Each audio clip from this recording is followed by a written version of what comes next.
Entonces en 3, 2, 1.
Hoy te contestamos 3 preguntas sobre el gas natural.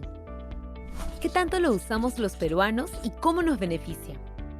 Son alrededor de 6 millones de peruanos los que usan gas natural en nuestro país.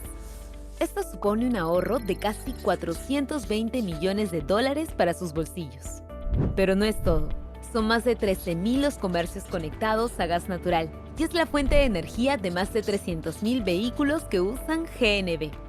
Además, cerca del 40% de la electricidad del país se genera con gas natural, permitiendo que tengamos una matriz energética más limpia y económica.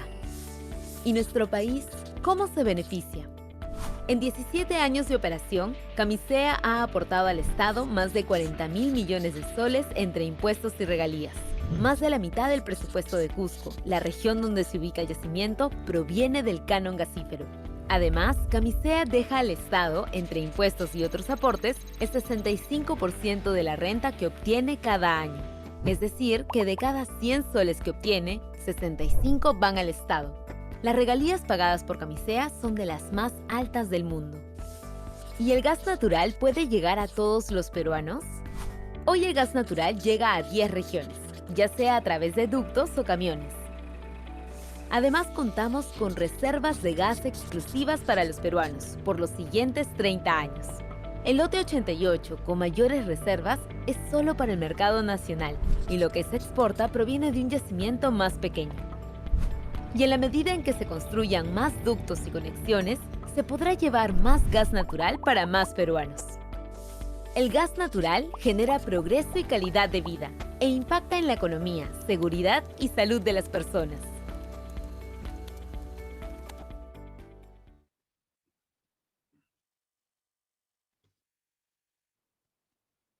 Muy buenos días con todos. Saludar a cada uno de ustedes y darles la más cordial bienvenida a nombre de la Sociedad Nacional de Minería, Petróleo y Energía para ser partícipes del webinar Gas y Petróleo, aspectos económicos y socioambientales en la región del Cusco.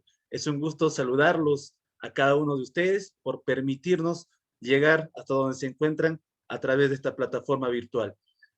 Como se ha tenido previsto, el webinar va a tener una duración aproximada de 1 hora y media, culminando a las 12:30 de la tarde aproximadamente.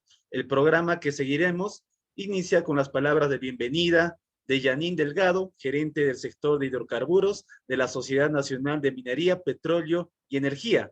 Luego de esto tendremos la presentación de nuestros panelistas, quienes son Arturo Vázquez, quien abordará los aspectos económicos, y Ada Alegre, quien abordará los aspectos medioambientales del gas y el petróleo. Estimados participantes, cabe indicar que después de cada exposición tendremos unos minutos para que cada uno de los expertos responda a las preguntas que ustedes formularán. Les recordamos que pueden colocar sus preguntas durante el evento en el botón de preguntas y respuestas que ofrece la herramienta Zoom. Sin más preámbulos, para empezar, escuchemos las palabras de bienvenida de Yanín Delgado, gerente del sector hidrocarburos de la Sociedad Nacional de Minería, Petróleo y Energía. Adelante, Yanín. Muchas gracias, Jordan. En nombre de la Sociedad Nacional de Minería, Petróleo y Energía, quiero darles la más cordial bienvenida al webinar que hemos titulado Gas y Petróleo, Aspectos Económicos y Socioambientales en la región Cusco. Uno de los fines de nuestro gremio es fomentar el desarrollo eficiente de las actividades del sector mineroenergético, así como ser el referente y la opinión autorizada en los temas relacionados a este sector, entre los cuales se encuentra el sector hidrocarburos. Es por ello que desde la SNMP promovemos diversos espacios de discusión y diálogo en temas relevantes para el sector hidrocarburos. En esta ocasión consideramos de vital importancia dar una mirada sobre los aspectos económicos y socioambientales del sector gas y petróleo en la región Cusco.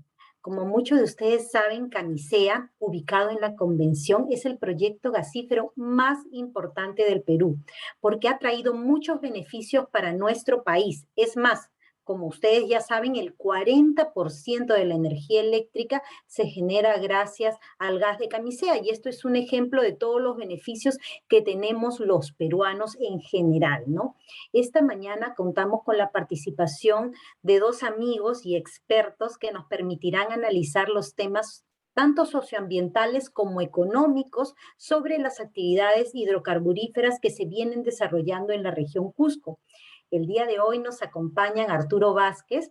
Arturo es director de investigación de Gerens, profesor de la Pontificia Universidad Católica del Perú y también ha estado en el sector público. Él ha sido viceministro de Energía del Ministerio de Energía y Minas.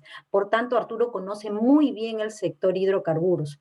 Arturo nos va a mostrar cómo el sector hidrocarburos genera importantes aportes para las regiones en las que opera, lo que podría permitir cerrar brechas sociales existentes y llevar el desarrollo a más peruanos. Por su parte, Ada Alegre, que es socia principal de Ada Alegre Consultores SAC, también está en Derecho y Gestión Ambiental y ha sido exdirectora general adjunta de la Dirección General de Asuntos Ambientales, también en el Ministerio de Energía y Minas.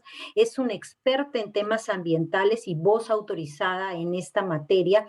Por eso es que el día de hoy también hemos decidido que nos acompañen. Ada nos va a mostrar cómo operan las empresas agremiadas del sector hidrocarburos y cómo este es motor de la economía, también puede ayudar a reactivar los altos, puede ayudar a reactivar la economía manejando, como viene haciéndolo hasta ahora, los altos estándares ambientales y unas buenas prácticas sociales.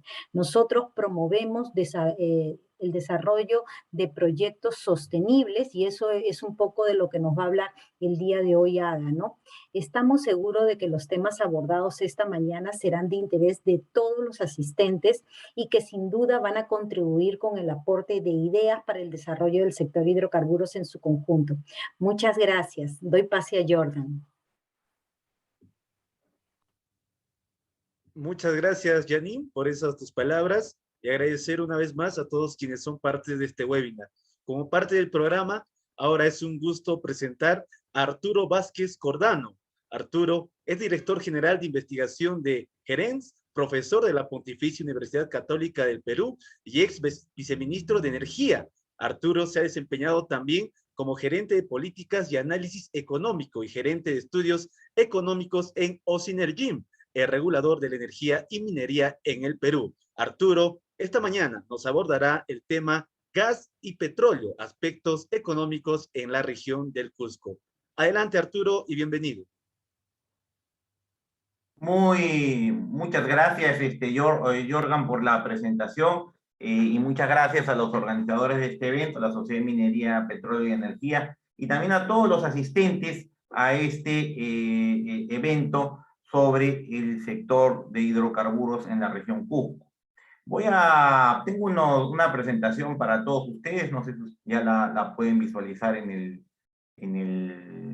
el monitor. Sí, falta ponerle en modo presentación, Arturo. Sí, muy bien, listo.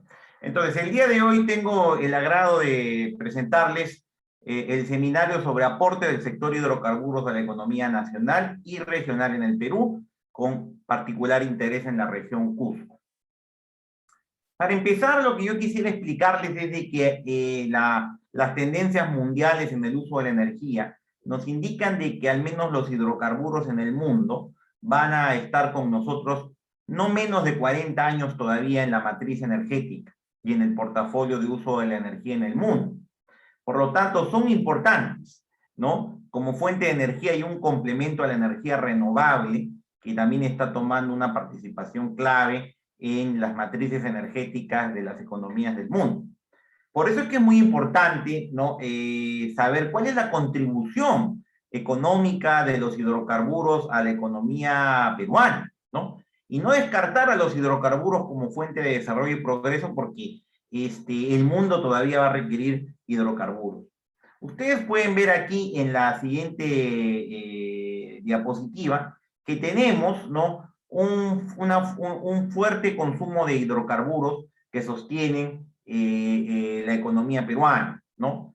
El consumo de energía en el Perú se sustenta de manera importante en los hidrocarburos. Ustedes pueden ver aquí, por ejemplo, los combustibles líquidos y GLP han tenido una participación clave desde el año 95, pero ahora, con la entrada del gas natural, también tenemos gas natural en la matriz energética, ¿no? Ustedes pueden ver aquí que en el año 2019 los hidrocarburos, tanto derivados del petróleo como el gas natural, representaban el 64% del consumo de energía del Perú.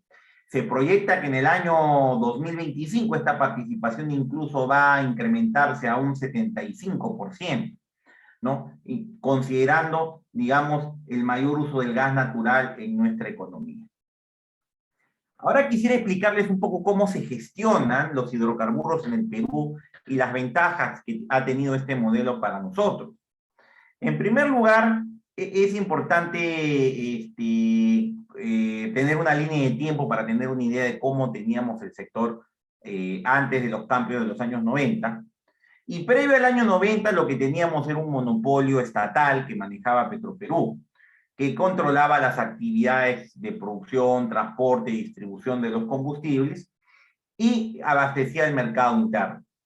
Sin embargo, las actividades de exploración y explotación de petróleo siempre estuvieron, digamos, abiertas a la participación privada. Acá en el Perú hemos tenido empresas como la Oxy, ¿no? Y otros operadores en el norte del Perú que ya explotaban en coparticipación con Petroperú los campos petroleros, por lo tanto, y antes incluso de la introducción de las reformas del gobierno militar de Velasco, la industria del petróleo se manejaba por capitales privados, ¿no? Eso es un tema que ha estado con nosotros desde los inicios de la industria del petróleo en el Perú allá por el siglo XIX. Entonces, en el año 73 se establece lo que se llamó el contrato Modelo Perú, que es un contrato de explotación, un contrato de licencia de hidrocarburos, que todavía está vigente incluso bajo el marco de la Constitución del 93 y la Ley Orgánica de Hidrocarburos, ¿sí? Entonces, este modelo de contrato nos permitió atraer capitales privados para los lotes de la selva y los lotes de la costa norte. Luego, con la dación de la Constitución del 93 y las reformas del sector hidrocarburos, se dio la Ley Orgánica de Hidrocarburos, que introdujo modificaciones importantes para atraer mayor inversión privada, y es así como eso gestó la firma del contrato del lote 88 de Camisea, ¿no? También, bajo el modelo de economía social de mercado, a diferencia del modelo estatista, se crea toda la institucionalidad existente ahora para la gestión del sector hidrocarburos, incluido la creación de la empresa estatal Perú Petro, que se encarga de gestionar los recursos de hidrocarburos que son de la nación, y además también el regulador OSINERMIN, ¿no? Creado en el año 1996 para supervisar y fiscalizar las actividades del sector. Luego también se da la Ley de Promoción de la Industria del Gas Natural, que es la que gatilló ya el desarrollo del proyecto Camisea, la Ley 27133, y diversas normas que complementaron la regulación del transporte de hidrocarburos y la distribución de gas natural por red de ductos, ¿no? Entonces es el modelo vigente actualmente. Ahora, hay que aclarar, ¿no? Porque se han creado una serie de mitos durante la última campaña electoral en relación a la propiedad de los recursos de hidrocarburos, ¿no? Desde la formación de la República, para no irnos más atrás, las constituciones políticas del siglo XIX, siglo XX, siempre han establecido que la propiedad de los recursos naturales son del Estado, ¿no? Por eso a los especialistas y a la gente que tiene conocimiento de este tema, sorprende mucho de que la gente, los políticos hablen de la nacionalización de los hidrocarburos cuando estos recursos ya están nacionalizados, no solamente desde la dación de la Constitución del 93, ¿no?, que establece en su artículo 66, y reconoce que todos los recursos naturales renovables y no renovables son patrimonio de la nación, y que solo por guerra orgánica se puede explotar en participación de tanto empresas públicas como empresas privadas. Por lo tanto, los recursos naturales como el gas natural ya se encuentran nacionalizados, y no solamente les digo desde la Constitución del 93, sino de otros marcos constitucionales que se dieron en el pasado y que la Constitución del 93 ha respetado, ¿no? Entonces, para ahí quería yo aclarar esto porque, como les digo, se han creado una serie de mitos, y este es uno de los mitos, ¿no? Entonces, los recursos de hidrocarburos ya están nacionalizados hace muchísimo tiempo, ¿no? Entonces, no hay nada que nacionalizar, ¿no? Lo que establece la Ley Orgánica de Hidrocarburos es que los hidrocarburos in situ son de propiedad del Estado, o sea, los hidrocarburos en el yacimiento. Y el Estado le otorga a Perupetro, que es una empresa estatal del Estado peruano, el derecho de propiedad sobre lo extraído para poder celebrar contratos de exploración y explotación. Entonces, Perupetro, en representación del Estado, es la propietaria de los recursos de hidrocarburos, ¿se dan cuenta?, ¿no? Entonces, por eso, como les digo, no es que los recursos de gas natural o petróleo sean de privados, eso nunca ha sido así, ni siquiera en el pasado, ¿no? Sino, con el marco de la Ley Orgánica de Hidrocarburos, es Perupetro, empresa estatal del Estado peruano, la que transfiere a través de contratos de licencia, ¿no?, y contratos de servicio la explotación de los hidrocarburos, ¿no? Y los periodos de duración de estos contratos van de 7 años a 10 años para la exploración, y entre 30 y 40 años como máximo para la explotación de hidrocarburos, dependiendo si es de gas o petróleo. Entonces, esto es un tema que es importante aclarar. Pero cuando uno obtiene un derecho de explotación de hidrocarburos, un contratista lo obtiene, y como les digo, eso puede ser tanto una empresa estatal como Petroperú, o puede ser también una empresa privada, cualquiera de los dos, ¿no? No hay discriminación por el tipo de capital, ¿no? Entonces hay igualdad de trato en ese contexto, pero Petro no puede discriminar si es público o privado. El contratista paga regalías, ¿no? Paga una regalía como contraprestación por la explotación de un recurso del Estado.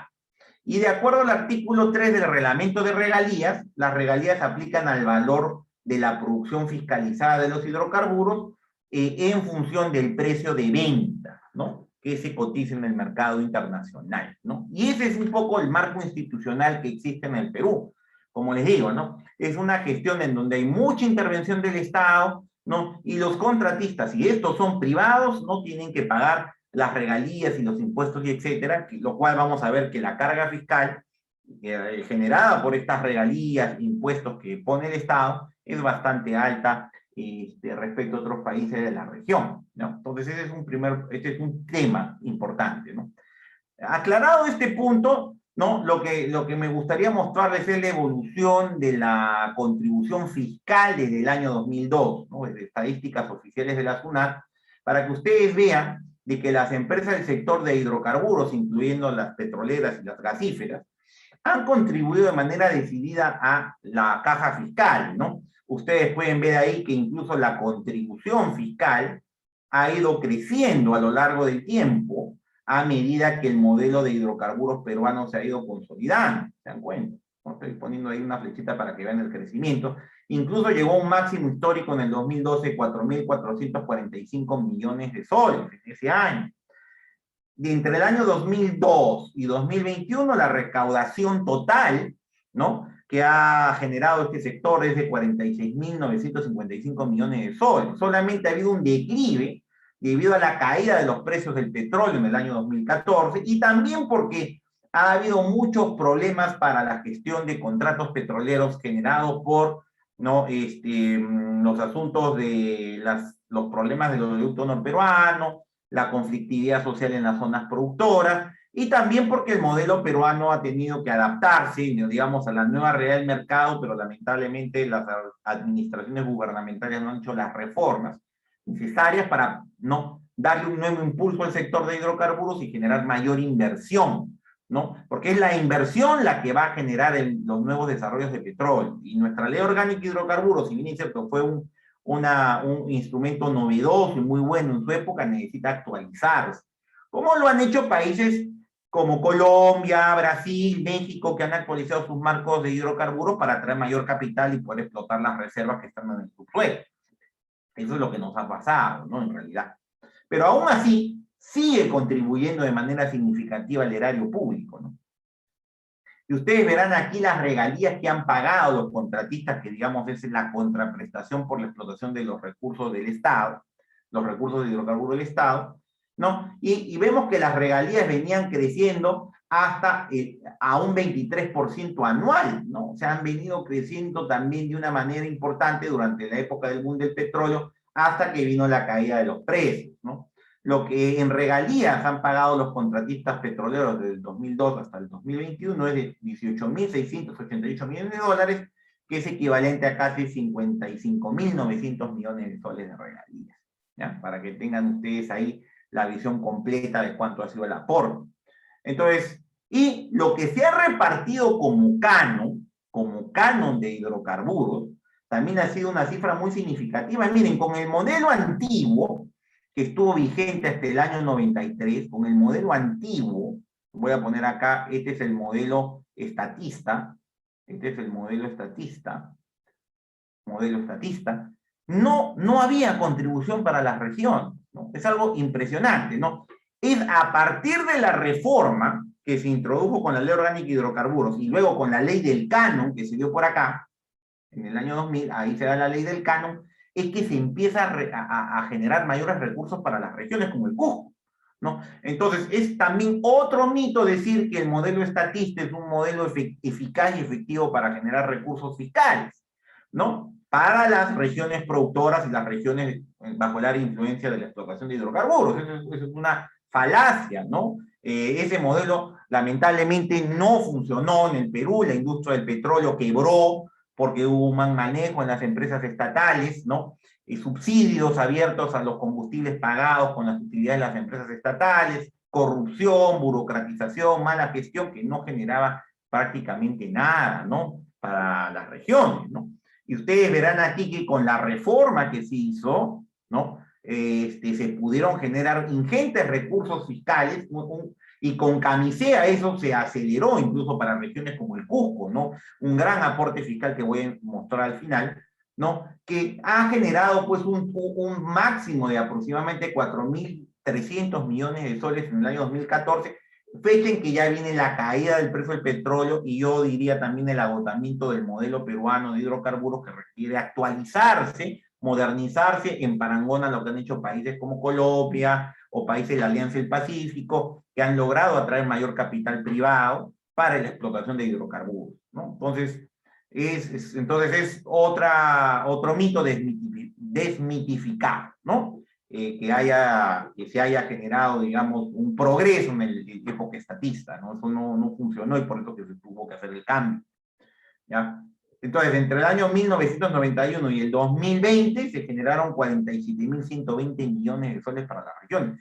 Es la mayor contribución en la historia que se ha dado, en la historia republicana que se ha dado a las regiones. Nunca se vio eso anteriormente en el pasado, ¿ya? Entonces, ese es un gran aporte que se ha dado a las economías regionales. Entonces, para resumir, ¿no? Hubieron 55.839 millones de soles, ¿no? Que fue el aporte de las regalías del sector de hidrocarburos, ¿ya? En el periodo 2002-2021. 46.955 millones fue lo recaudado por impuesto a la renta y otros tributos del sector hidrocarburos entre el año 2002 y 2021, lo cual hace una cuenta total de más de 100.000 millones de soles de aportes fiscales que ha hecho el sector de hidrocarburos a la economía nacional en los últimos 20 años. 100.000 millones de soles, ¿no? Tema que los políticos ignoran, ¿no? Empiezan a hablar, cuando hacen sus campañas políticas te dicen, no, que es un sector que no contribuye para nada. Pero eso es totalmente falso. La estadística de SUNAT, la estadística de Perú Petro nos muestra que fueron más de 100.000 millones de soles los aportes fiscales, y de los cuales se han repartido 47.120 millones a regiones, un poco, cerca a la mitad de estos recursos han ido directamente a las regiones productoras, ¿no? Entonces, eso es lo que yo quería aclarar. Ahora lo que les quiero explicar es cómo es el efecto fiscal en la explotación de los hidrocarburos en el Perú comparado con otros países de Latinoamérica, ¿no? Porque también hay otras falacias que se han venido diciendo en los últimos meses, ¿no? Primero hay que explicar qué cosa es la contribución fiscal para el gobierno, o lo que llaman en inglés el government take, ¿no? ¿Qué cosa es la contribución fiscal para el gobierno? ¿Ya? Es una tasa efectiva de impuestos que es la parte que captura el gobierno de la renta económica real generada por una inversión en hidrocarburos durante la vida del proyecto. ¿Ya? Entonces es como una tasa efectiva que aglomera todos los impuestos, ¿no? Tanto las contribuciones fiscales como las regalías, impuesto a la renta, impuesto a los dividendos, aportes a los reguladores y otras contribuciones. Es como una tasa consolidada que agrupa todos los impuestos, ¿no? La teoría económica nos dice que cuando uno pone una carga fiscal, ¿no? Una contribución fiscal muy grande, se desincentiva la inversión y se reduce la producción de hidrocarburos. Por eso es que uno no puede poner una tasa de impuestos muy elevada, porque lo que vas a hacer es el efecto contrario. Una tasa elevada reduce la recaudación tributaria, y es más, podría hacer que la industria del petróleo se paralice, como ha pasado en países como Bolivia o países como Ecuador en algún momento, ¿no? Que tuvieron, las cargas fiscales son muy elevadas en esas regiones y la inversión se retrajo y se han destruido reservas de hidrocarburos por esa razón, ¿no? Entonces, es justamente eso, ¿no? Entonces, cada proyecto de hidrocarburos va a tener su contribución fiscal. Entonces hay que hacer un cálculo uno por uno, simulando los flujos de ingresos que van a generar estos proyectos, un tema que hemos desarrollado en la escuela de posgrado Herens, ¿no? Les voy a compartir los resultados de una investigación que venimos haciendo para que ustedes vean que la tasa fiscal, la contribución fiscal es variante, va a variar en función del proyecto. Entonces, cargas fiscales más elevadas hacen que los proyectos sean menos rentables y por lo tanto habrá menos inversión para el desarrollo de nuevas reservas de hidrocarburos, ¿no? Investigadores del Banco Interamericano de Desarrollo, el profesor Graham Davis y Dave Smith, en el año 2020, ¿no? Escribieron un reporte en donde indicaban que la carga fiscal, ¿no? Que asumen los proyectos de hidrocarburos en Latinoamérica supera el 50% en todos los proyectos de petróleo para 13 países de Latinoamérica, ¿no? Además, las contribuciones fiscales más altas, por lo general, son las que provocan la mayor distorsión y reducen la inversión en el desarrollo de estos campos petrolíferos, ¿no?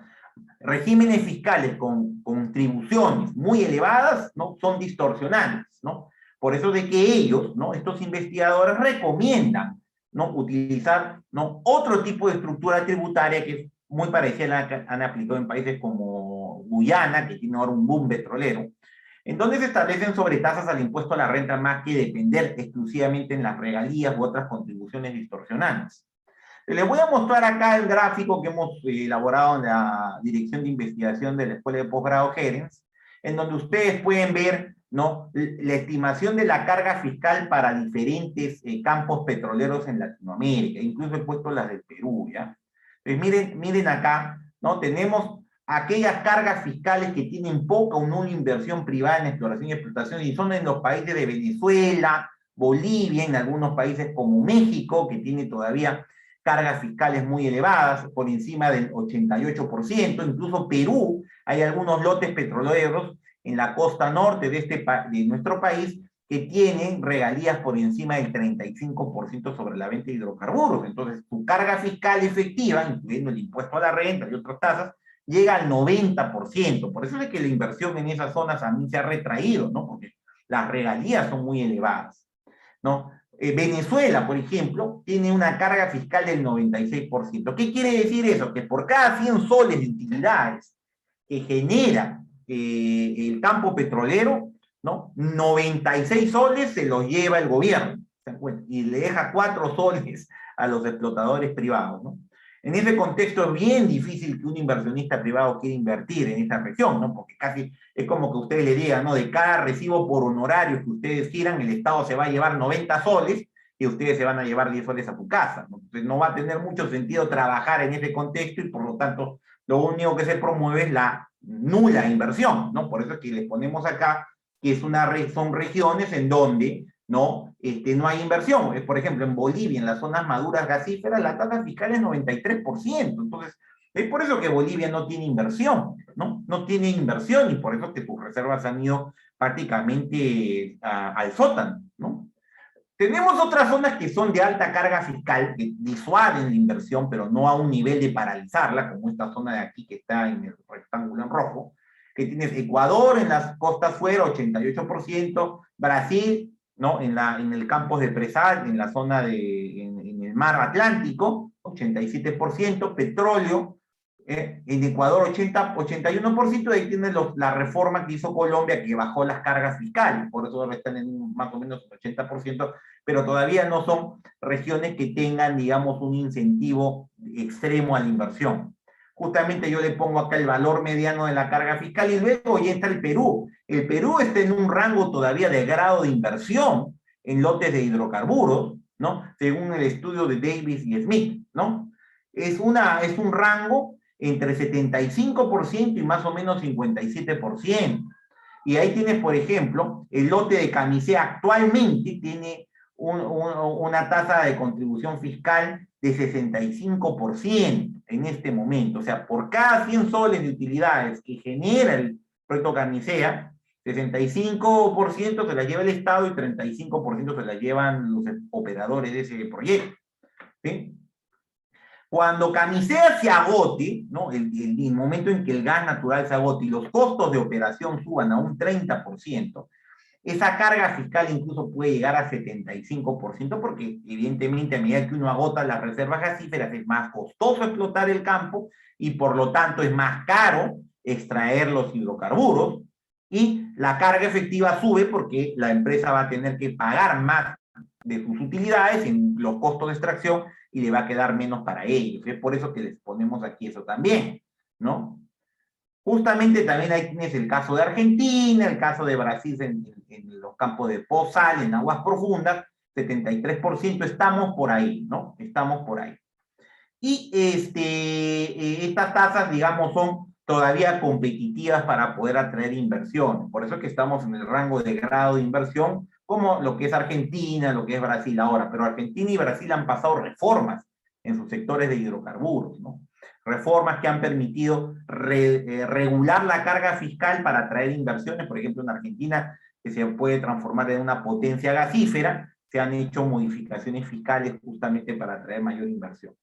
Y hay zonas que son no económicas, no zonas en donde nadie invierte nada y por lo tanto, como no hay inversión y no hay explotación de hidrocarburos, la carga fiscal es cero.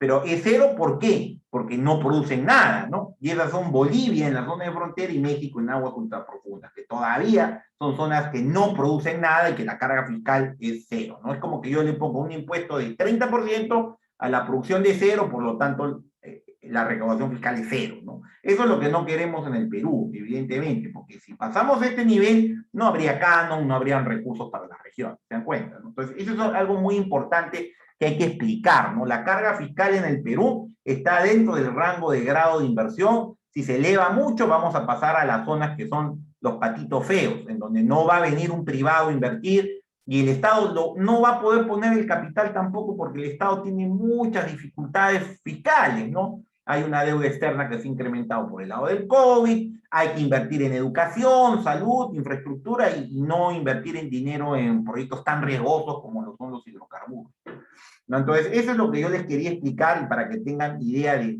los resultados de este estudio del Banco Interamericano de Desarrollo y lo que también hemos hecho en la Escuela de Posgrado Génesis, ¿no? Entonces, zona económica estamos, pero ya estamos en el rango límite, ¿se dan cuenta? ¿No? O sea, más allá de eso vamos a pasar a las zonas, a los patitos feos, ¿ya?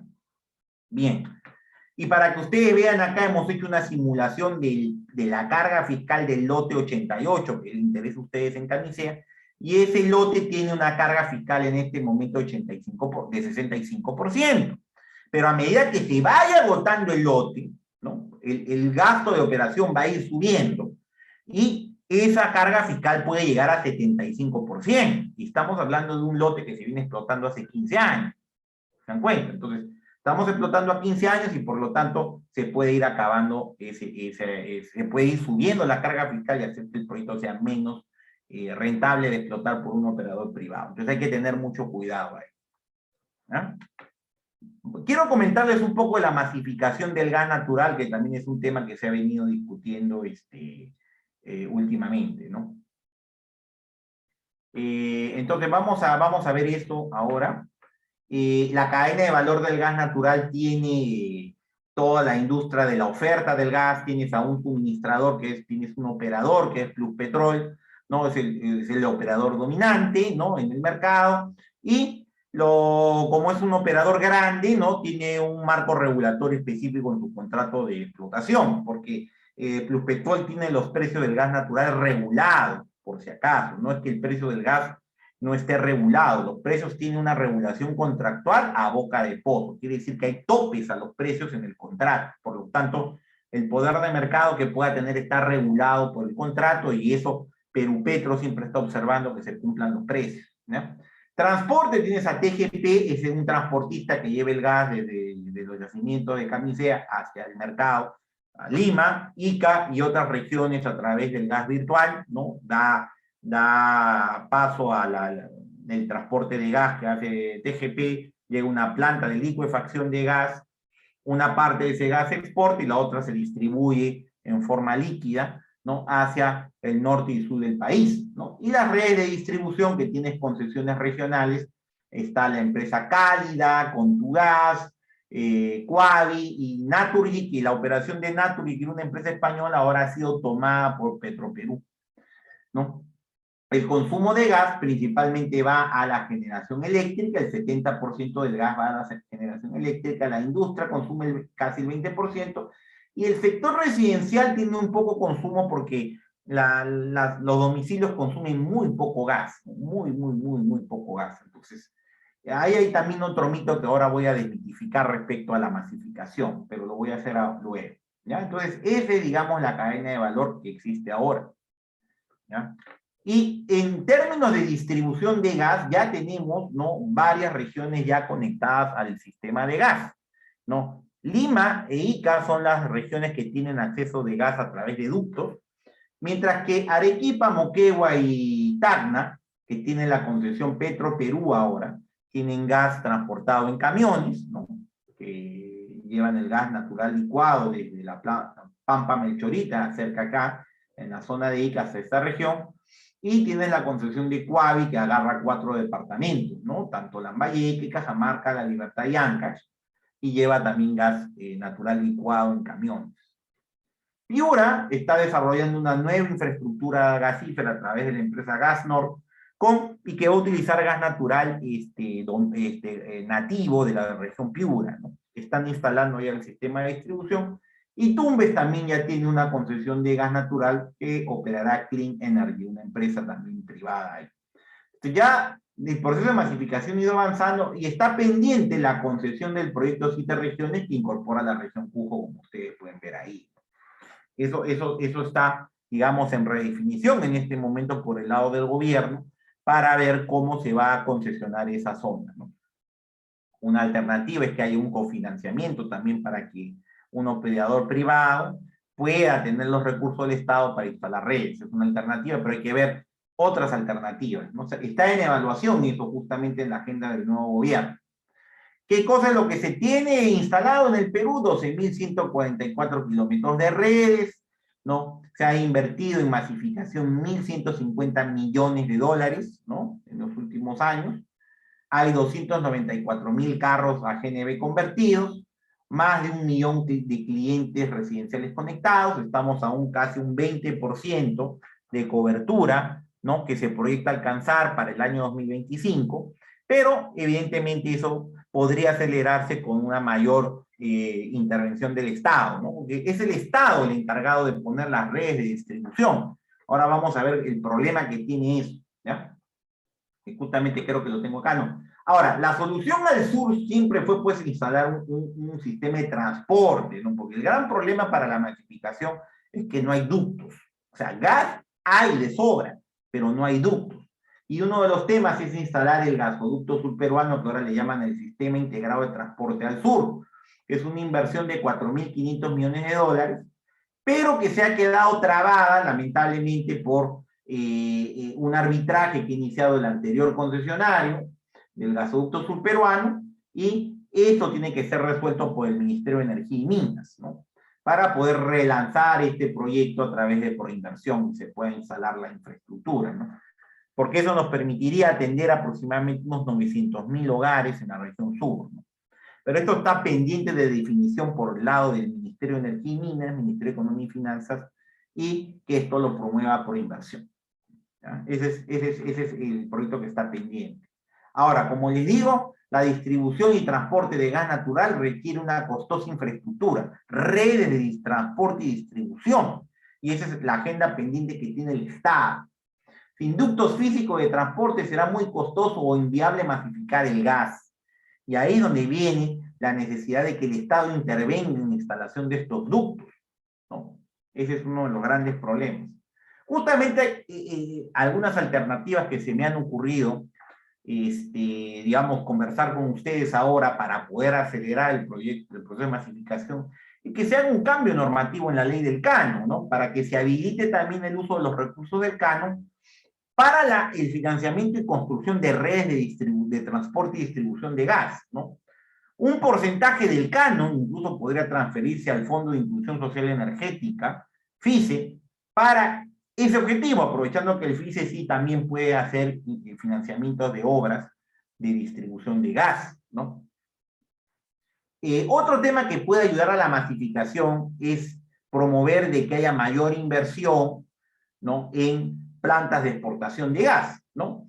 ¿Por qué? Porque ahora la exportación de gas a Europa ya se ha vuelto muy atractiva, los precios han subido como la espuma debido a la reactivación de la demanda de energía en Asia, y por lo tanto esa demanda de gas que puede ir a esos mercados y que nos pagarían a nosotros grandes regalías, ¿no?, y contribuciones fiscales, también puede ayudar a generar economía de escala en el sur del Perú para reducir el costo de transporte y el costo de inversión en un ducto de gas, ¿no?, para toda la región sur.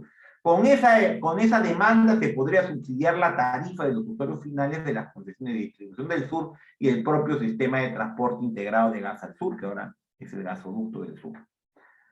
Promover la iniciativa privadas, ¿no?, a través de asociaciones público-privadas para la instalación de redes domiciliarias. Incluso también el consorcio Camisea está dispuesto a subsidiar la masificación del gas natural, ha dado unas declaraciones en la prensa, no hace mucho. Y ellos podrían, como ya lo han hecho anteriormente, ¿no?, brindar tarifas promocionales, ¿no? O sea, ya esto, por ejemplo, el consorcio Camisea ha dado tarifas promocionales para la masificación del gas natural vehicular, por ejemplo, para la masificación del gas en las regiones de la costa. Entonces, yo creo que esto es una alternativa también viable, ¿no?, que puedan dar una tarifa social, ¿no?, para la masificación, ¿no? Pero tenemos que tener demanda de gas. Lamentablemente la zona sur tiene poca demanda, ¿no? La zona, realmente el Perú consume muy poco gas, y aún con las proyecciones de crecimiento que pueda tener el Ministerio de Economía y el Banco Central de Reserva, no va a alcanzar para consumir todo el gas. Entonces, una manera, digamos, para poder subsidiar este proyecto es generar un polo de consumo de demanda de gas, y una alternativa podría ser un proyecto de exportación, ¿no?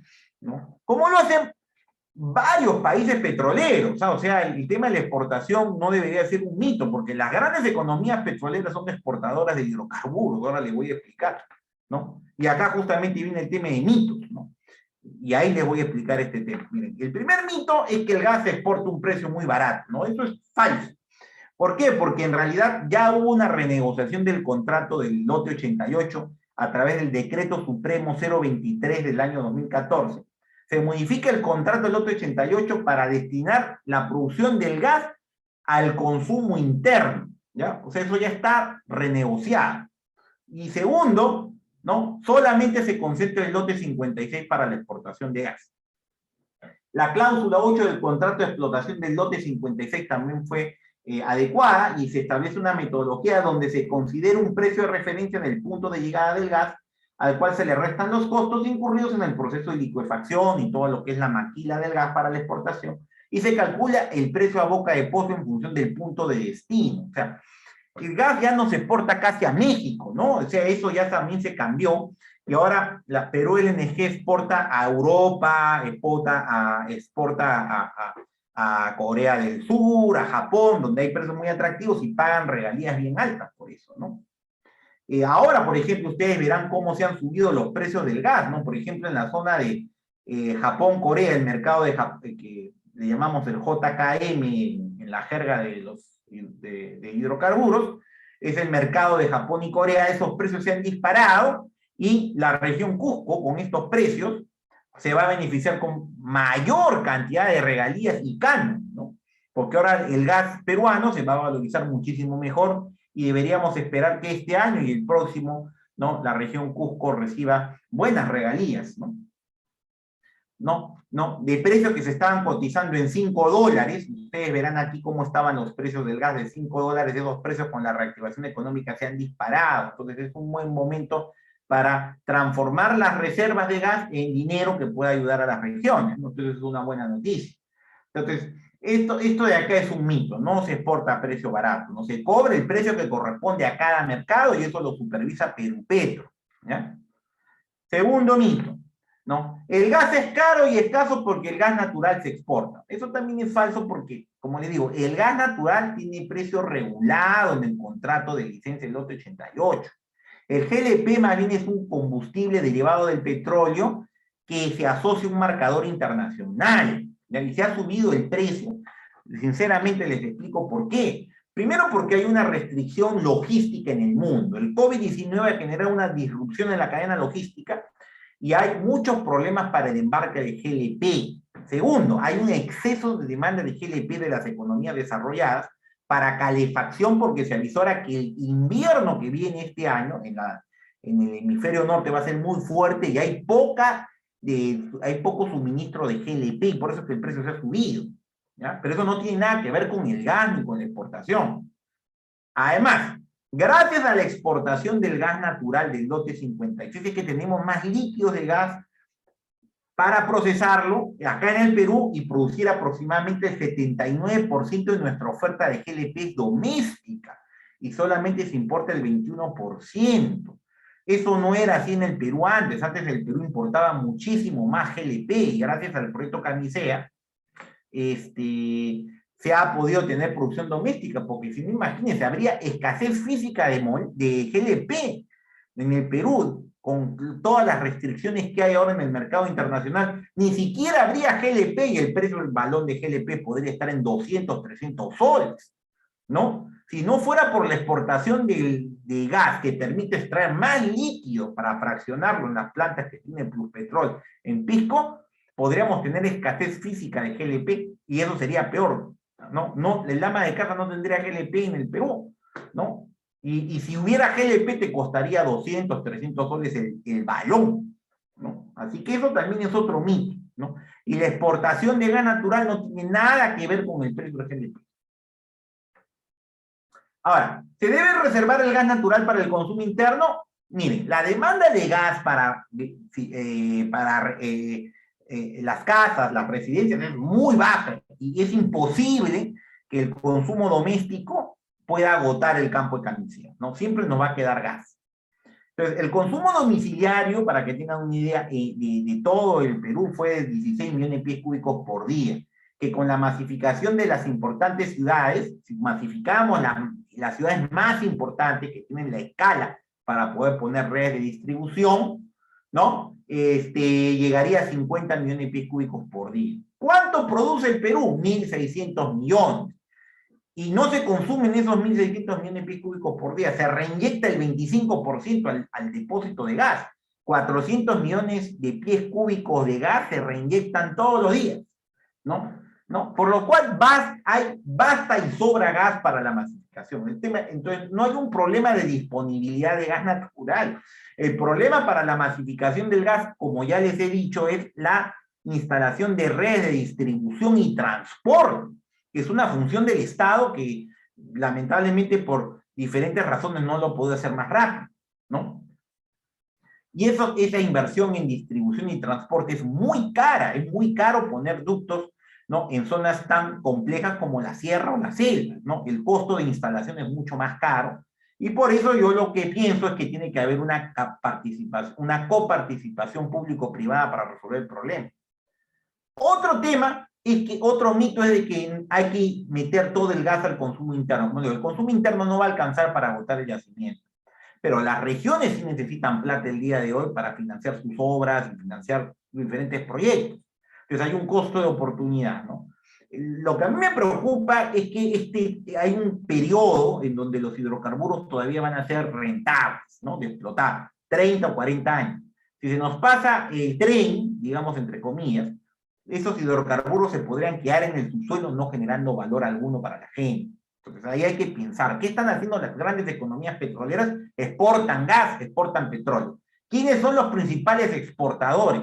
Arabia Saudita, Emiratos Árabes, Irán, la propia Venezuela, que también se habla mucho de Venezuela, exporta el petróleo, ¿no? Y por el lado del gas natural, las economías principales exportadoras son Rusia, que es el mayor exportador de gas natural del mundo, seguido de Noruega, Canadá, ¿no?, Países Bajos, incluso Bolivia, que tanto se habla de Bolivia, Bolivia también exporta gas a Brasil y Argentina, porque su consumo doméstico es muy pequeño. Entonces, toda economía petrolera que se precie serlo es exportadora de gas. Incluso Qatar, que no lo he puesto acá, es otro gran exportador de gas y es el que va a hacer el Mundial de Fútbol ahora. Tiene tantos recursos que pueden hacer este tipo de eventos, ¿no? Entonces, por eso es que es muy importante tener en cuenta que si tú quieres desarrollar la industria de hidrocarburos y generar beneficios para la nación, tienes que apuntar a la estrategia que tiene Canadá, Noruega, Holanda, Rusia de exportar, porque esa es la que va a generar el mercado y la masa crítica para el desarrollo de nuevos campos de hidrocarburos, ¿no? Entonces, si los países más desarrollados del mundo son exportadores, yo no sé por qué acá en el Perú se ha metido el mito de que no se puede exportar. Más bien la exportación estimula la inversión en desarrollo de nuevos campos gasíferos. Y además también va a generar mayores regalías para las regiones en donde están esos campos, ¿no? Y eso, como digo, es la experiencia del mundo, ¿no? Noruega, Canadá, Rusia, Países Bajos. No han entrado este debate, este debate incoherente de ver si exporto o no exporto. Eso ya lo resolvieron hace más de 20, 30 años, ¿no? Último mito, ¿Bolivia es un modelo a seguir? Desde mi punto de vista, no, porque esta supuesta nacionalización que se hizo en Bolivia con el Decreto Supremo 28701 del Poder Ejecutivo, en realidad fue una renegociación de contratos. O sea, en Bolivia no digamos que ha habido una expropiación de activos ni nada de eso, sino lo que hubo es una renegociación de contratos en donde la carga fiscal boliviana, ¿no?, la carga fiscal, la contribución fiscal, la subieron mucho. Y eso generó un desincentivo, ¿no? Por eso, otro tema que hay que aclarar es que Bolivia es un exportador de gas, ¿no? Ellos venden el 80% de su gas a Argentina y Brasil, ¿ya? El 20% restante del gas se destina, ¿no?, al consumo interno, ¿ya? Ojo, el 20%. En el Perú, el gas que va al consumo interno es mucho más del 20%, es casi la mitad del gas se va al consumo interno, ¿ya? En Bolivia se inyecta poco gas al consumo interno. En Perú es mucho más del 50%. 95%, ¿no? El 15% se vende a generación eléctrica en Bolivia y el 5% va a las casas, para que tengan una idea. Así que ese tema de Bolivia es otro mito, ¿no? Ahora, como consecuencia de la mala gestión de la carga fiscal en Bolivia, ¿no?, gracias al modelo que puso Evo Morales lamentablemente para ello, las inversiones en el sector se retrajeron. ¿Ya? No hay inversión en exploración en Bolivia. Es muy complejo explotar hidrocarburos en Bolivia porque hay mucha regulación y la carga fiscal, ya la vieron, está por encima del 90%, incluso puede llegar a más del 100%, y por eso que en Bolivia hay campos que no se explotan. Y ustedes verán aquí la evolución de las reservas certificadas de gas natural, han ido cayendo desde el año 2000, que tenían más o menos 70 terapiés cúbicos, Para que ustedes tengan idea, Camisea tiene 13, Bolivia tenía mucho más, y estas reservas han caído a menos de 20. Y las reservas explotables, que son las probadas, son menos de 10. O sea, destruyeron su potencial hidrocarburífero con este esquema fiscal y esta supuesta nacionalización. Entonces, eso nos puede pasar a nosotros si hacemos mal las cosas, como han dicho ellos. Por eso es que el modelo boliviano ha demostrado su fracaso para promover la inversión en el sector gasífero y para generar una mayor cantidad de reservas que garanticen el suministro de gas futuro, ¿no? Esa es la realidad, ¿no? Y ese es otro mito que hay que explicarlo.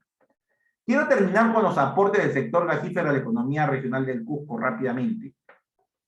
Para que tengan una idea, el sector de hidrocarburos, minerales y gas natural contribuye con el 46% del Producto Bruto Interno de la región Cusco. O sea, casi la mitad, ¿no? Casi el 50% del Producto Bruto Interno viene de las actividades de minería, hidrocarburos y gas natural, y ustedes pueden ver ahí la evolución, cómo ha ido manteniéndose la evolución de ese sector. Entonces hay que tener en cuenta qué es lo que queremos hacer con las reservas de Camisea y otras reservas que se pueden descubrir, ¿no? Esto le puede dar un mayor dinamismo a la región Cusco. Otros sectores, ¿no? Manufactura tiene el 21%, ¿no? Construcción 6% y otros servicios 14%. Entonces, el turismo está aquí en este grupo, y el turismo está en un 5%, más o menos, un 6%, viendo las cifras oficiales. Entonces, es un mito decir de que con el turismo el Cusco va a sobrevivir. Eso es falso, ¿no? Turismo es importante, ¿no? Como actividad de servicios, es bien importante para generación de empleo y dinamizar la economía doméstica del Cusco. Pero si yo renuncio a los hidrocarburos, imagínense qué pasaría, ¿no? Porque de este 46% viene la contribución fiscal, ¿se encuentra? Entonces, hay que tenerlo presente, ¿no? O sea, hay que diversificar la actividad cusqueña, ¿no? Pero sin dejar de promover, ¿no? La producción de hidrocarburos, ¿no? Ustedes verán acá la producción de gas natural con el proyecto Camisea, cómo se disparó de tener casi nada, esto está en millones de pies cúbicos, de tener casi nada, con Camisea se disparó la producción de gas, ¿no? A cerca de 1.351 millones de pies cúbicos por día, ¿no? Lo cual es un milagro energético, ¿no? Perú sería deficitario, ¿no? De hidrocarburos si no fuera por Camisea. Para que ustedes tengan aquí las transferencias de canon y gasífero en el 2020, nada más a la región Cusco, al gobierno regional del Cusco se le han transferido 260 millones de soles, que es una cifra enorme, y a los gobiernos provinciales y distritales 780 millones. En total, 1.040 millones de soles, solo el año pasado, que fue un año de COVID, ¿no? O sea, imagínense la potencialidad que hay para la distribución de gas, ¿no? Pero esa es la cifra oficial del año pasado, ¿no? La cifra decía.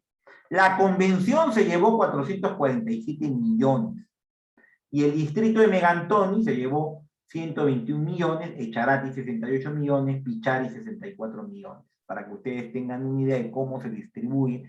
Está entrando bastantes recursos a los gobiernos regionales y locales en esta región, ¿no? ¿Qué hubiéramos hecho con los 1.040 millones de soles, ¿no? Se podrían haber rehabilitado 3.390 centros educativos, ¿no? A los costos que uno puede ver en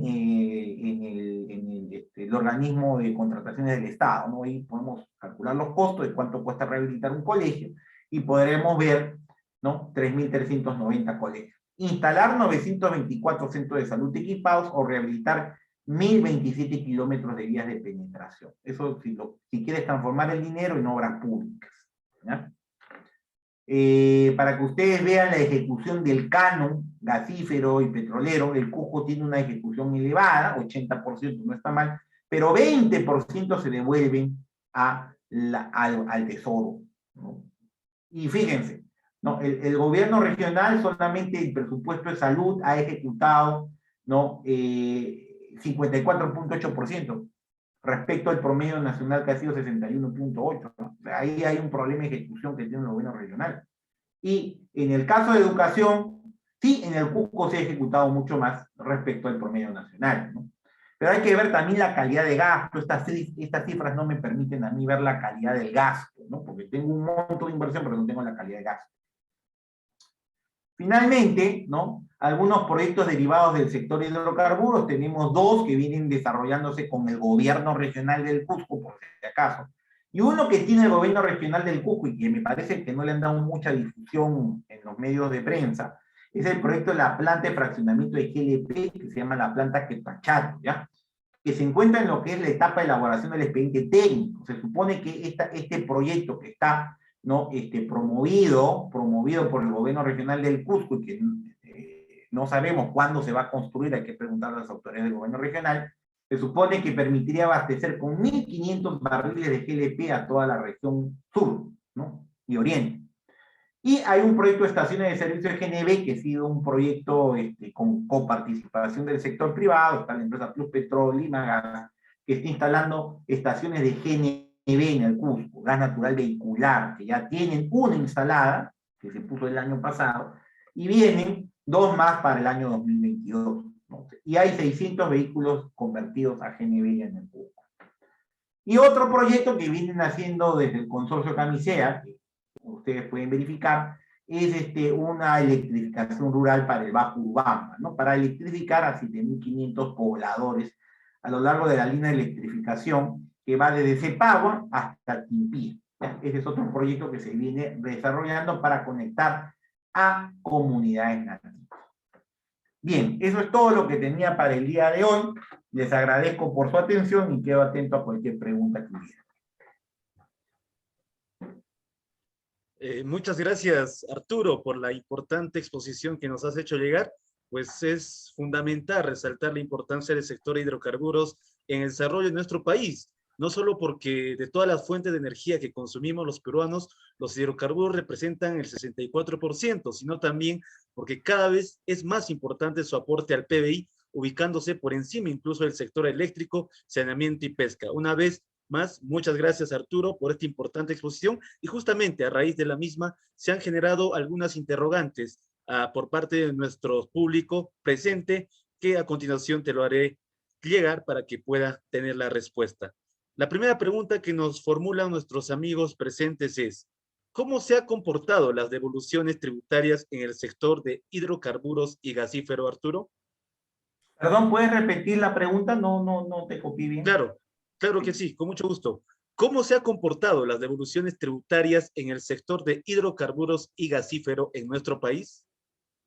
Las devoluciones tributarias, mira, las devoluciones tributarias se hacen para proyectos de inversión, ¿no? Lo que es la devolución anticipada del IGB, ¿no? Eso es un tema que promueve la inversión, ¿no? Porque le permite a los inversionistas, digamos, tener más flujo de caja para desplegar los proyectos de inversión, ¿no?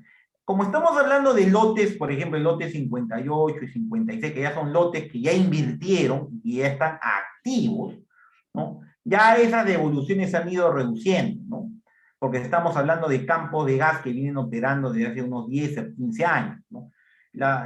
Todo lo que es devolución anticipada del IGB y estas devoluciones que ustedes comentan, se da en la etapa, digamos, de preinversión y de inversión, no en la etapa de operación. Es muy poco lo que se devuelve en la etapa de operación. Así que en este caso no ha sido mucho, y más bien el aporte, como le digo, viene por el lado de las regalías, ¿no? Viene el tema de las regalías, que sí, les he mostrado cifras que las regalías han sido ingentes, ¿no? Que han podido llegar hasta cerca de unos 3.000 millones de soles, ¿no? Que se han aportado en el año 2014, más o menos, ¿no? Así es. ¿Alguna otra pregunta? Muy bien, Arturo. Siguiendo con la ronda de preguntas, hay una segunda pregunta que ha formulado nuestros públicos asistentes, que es la siguiente: ¿qué se puede hacer para que los cusqueños tengamos un gas más barato? Bueno, ¿de qué tipo de gas me preguntan? ¿GLP o gas natural? Primero hay que preguntar eso, ¿no? Voy a tratar de contestar las dos. Si tú quieres GLP más barato, primero hay que preguntarle al gobierno regional cuándo va a instalar la planta de fraccionamiento de Quepachato, ¿ya? Como le digo, ese tema no se le ha dado mucha publicidad, pero es un proyecto de inversión pública que tiene el gobierno regional y que va a ser apoyado también por Petroperú, si no me falla la memoria, ¿ya? Entonces, ¿por qué? Porque mira, en el caso del GLP lo que tú necesitas es infraestructura también, es un problema de logística. Primero, tener transporte, ¿no?, eficiente para poder llegar a la región, y segundo, si tienes producción de GLP doméstica te va a bajar el precio. Pero como le digo, ese proyecto que tenía código SNIP está en proceso de desarrollo todavía, ¿no? Ese proyecto ha debido ser priorizado. Y tiene recursos del canon, ¿no?, del gobierno regional para poderse hacer, ¿no? Otra forma, ahora, para gas natural, ¿no?, yo lo que le decía era que se debe proponer un cambio normativo a la ley del canon, ¿no? ¿Para qué? Para que los recursos del canon que se reciben se puedan utilizar en instalación de redes de ductos de distribución y transporte de gas, cosa que el gobierno regional puede poner un cofinanciamiento de la propia región a ese tipo de proyectos. Podría haber un cofinanciamiento del Tesoro Público, de los recursos del canon del Cusco, y también capital privado a través de una asociación público-privada que pueda desarrollar la red de distribución en las principales, ¿cómo se llama?, en las principales ciudades del Cusco, ¿no?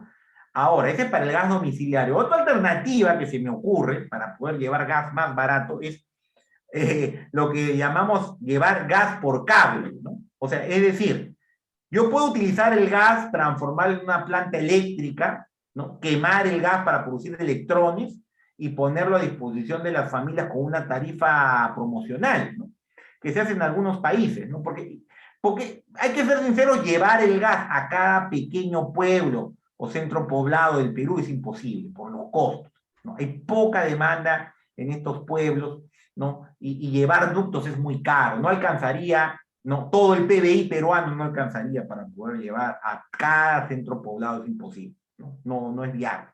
Pero lo que sí es viable es llevar electricidad generada con gas natural, ¿no? Como tenemos un buen sistema de transmisión eléctrica, lo que yo creo es que se podría utilizar ya las plantas de generación térmica que tenemos, quemar el gas, ¿no?, y tener de repente una tarifa domiciliaria para usar cocinas eléctricas en todas las regiones donde hay distribución de eléctrica, ¿no? Pero eso implica también cambios a la ley de concesiones eléctricas, ¿no? Ahí tiene que intervenir el Ministerio de Energía o Sinermin para tener una especie de tarifa especial para lo que es consumo en cocina. Esa es otra alternativa, por ejemplo, para llevar más energía del gas natural. Muy bien, Arturo, ya para finalizar esta tanda de preguntas, la siguiente pregunta y última es, el 65% mencionado de carga fiscal, ¿a qué tributos corresponde? Ya, les comento, miren, los proyectos de gas en el Perú pagan primero regalías, ¿no?, que se aplican a la facturación del gas natural, o sea, lo que el productor de gas vende, ¿no?, directamente se le carga una regalía de 37.23%. O sea, por cada 100 soles que factura Camisea, ellos pagan 37 soles con 20 centavos. ¿Ya? Entonces, ahí es el primer componente. Segundo componente es el impuesto a la renta. El impuesto a la renta se paga sobre las utilidades antes de impuestos. Y ese impuesto es el 30%. ¿Ya? De ahí tenemos otras cargas, como es los aportes por regulación que se hacen para mantener las actividades de Osinermin, ¿no?, que es el supervisor del sector, pero también del OEFA, que es el regulador ambiental, ¿ya? Ellos reciben un pequeño aporte de lo que es Camisea, ¿ya? Luego hay los impuestos a los dividendos. Cuando se reparten utilidades, los accionistas se les cobra un tributo del 5% de los dividendos que ellos cobran también, o sea, se imaginan. Y evidentemente, ¿no?, hay también otros impuestos específicos que se pueden cobrar ahí, ¿no? Entonces, esos son los principales impuestos que son los que generan esa carga fiscal de 65%. Lo que estamos haciendo es calcular la tasa efectiva, ¿no? O sea, podemos calcular cuánto es el equivalente tributario, ¿no?, único de todas estas cargas fiscales y cargas tributarias que hay, específicas para las ventas, para las utilidades, a los dividendos, aportes por regulación, etc. Entonces eso nos sale 65%. Ahora, hoy, pero esa carga fiscal, si los costos de explotación de Camisea subieran, podría llegar hasta 75%, inclusive que sería el límite para tener grado de inversión en ese sector, ¿no? Luego de eso ya te vuelve pues un patito feo, como decía, ¿no? Una región en donde no se invertiría dinero. Y es lo que le ha pasado a Bolivia, Venezuela, Ecuador, ¿no? Incluso algunas regiones de México que tienen que todavía cambiar su esquema tributario. Recuerden que México es un país federal y cada región tiene su propio sistema contributivo, y es por eso que hay regiones de México que tienen una carga favorable con grado de inversión y otras que son no económicas. Entonces hay que tener mucho cuidado ahí. Bien, no sé si hay alguna otra pregunta. Muy bien, Arturo, eso es todo. Una vez más, darte las gracias por la importante ponencia que nos has hecho llegar, y a todo nuestro público presente, darles a conocer la importante exposición de nuestro ponente Arturo Vázquez Cordano, profesor de la Pontificia Universidad Católica del Perú y ex viceministro de Energía, quien nos abordó el tema gas y petróleo, aspectos económicos en la región del Cusco. Ahora, posteriormente, ya vamos a pasar a la segunda parte de nuestra exposición, para lo cual vamos a presentar a la doctora Ada Alegre Chang. Ada es socia principal de Ada Alegre Consultores SAG, experta en Derecho y Gestión Ambiental y exdirectora general adjunta de la Dirección General de Asuntos Ambientales Mineros del Ministerio de Energía y Minas. También fue directora de Producción Limpia y Calidad Ambiental de la Sociedad Peruana de Derecho Ambiental, quien en esta tarde nos abordará el tema gas y petróleo, aspectos socioambientales en la región del Cusco. Adelante, Ada, y bienvenida. Muchas gracias, Jorgan. Muchas gracias también a la Sociedad Nacional de Minería, Petróleo y Energía por esta invitación. Es un gusto estar con ustedes esta tarde de mediodía y compartir con ustedes algunas reflexiones en torno a los aspectos socioambientales de las actividades de hidrocarburos en el Perú. ¿Me confirman, por favor, si se ve la presentación? Sí, lo vemos. Correcto, Ada, sí, se puede observar, correcto. Muchas gracias. Bueno, vamos a ver dos aspectos complementarios a la presentación de Arturo Vázquez. Hemos visto toda una presentación bastante interesante y amplia sobre los aspectos económicos de la actividad. Vamos a ver qué otras consideraciones hay que son relevantes en términos de la presencia de la actividad de hidrocarburos en el Perú y la acción del Estado en relación a el control, la regulación de esta actividad. Respecto de las actividades de hidrocarburos en el Perú, un primer punto que quería compartir con ustedes es que el Perú fue uno de los primeros países, uno de los primeros en desarrollar las primeras actividades de hidrocarburos en el Perú. En el año 1863 se perforó el primer pozo de América del Sur y fue acá en Perú, en Tumbes. Esto ocurrió apenas 4 años después del primer pozo perforado a nivel mundial en Estados Unidos en el año 1859.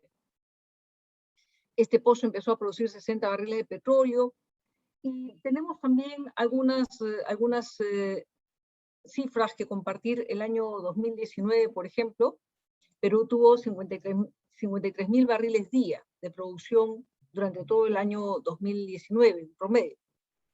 En paralelo, Estados Unidos tuvo 12 millones de barriles por día, Canadá 4.4 millones por día, Brasil 2.7 millones, Colombia 886.000, nosotros, como ya señalé, 53.000 barriles. En el año 2020, lamentablemente, nuestra producción decayó. De los 53.000 del año 2019, bajamos a 40.000 barriles por día, y ciertamente esto influido por la pandemia. Varios países bajaron su producción un poco también, en caso de Estados Unidos, Canadá, los países que tenemos en la lámina, aun cuando, por ejemplo, Brasil tuvo un pequeño incremento en el año 2020. Las actividades de hidrocarburos, entonces, tienen ya larga data en nuestro país. Hoy en día, las actividades de hidrocarburos son reconocidas a nivel general como actividades formales. La industria de hidrocarburos es una industria altamente protocolizada, altamente tecnologizada, tienen controles computarizados, con tecnologías de punta, son además controladas por múltiples entidades en aspectos de seguridad de las operaciones, en medio ambiente, en salud de los trabajadores y de las personas, protección de los pueblos indígenas, patrimonio arqueológico, navegabilidad de los ríos, entre otros. De hecho, la regulación internacional y nacional de esta industria exige altos estándares que están orientados pues a asegurar la convivencia de esta actividad con las otras actividades del entorno. Y desde esta perspectiva, entonces, es bien importante entender que la actividad de hidrocarburos tiene distintas fases también y pasa por distintas etapas. Tenemos un primer gran rubro de actividades de hidrocarburos, el upstream, que comprende las actividades de exploración, desarrollo de las instalaciones y producción propiamente dicha. Estamos hablando de una etapa en donde a nivel de exploración, esto implica actividades de investigación a lo largo del país en zonas usualmente poco intervenidas, y en donde se requieren pues trabajos pioneros para poder desarrollar algunas investigaciones y poder ubicar un campo, un yacimiento explotable. A nivel de midstream tenemos las actividades de transporte para conducir el hidrocarburo extraído hacia las instalaciones de refinación petroquímica y posteriormente la comercialización.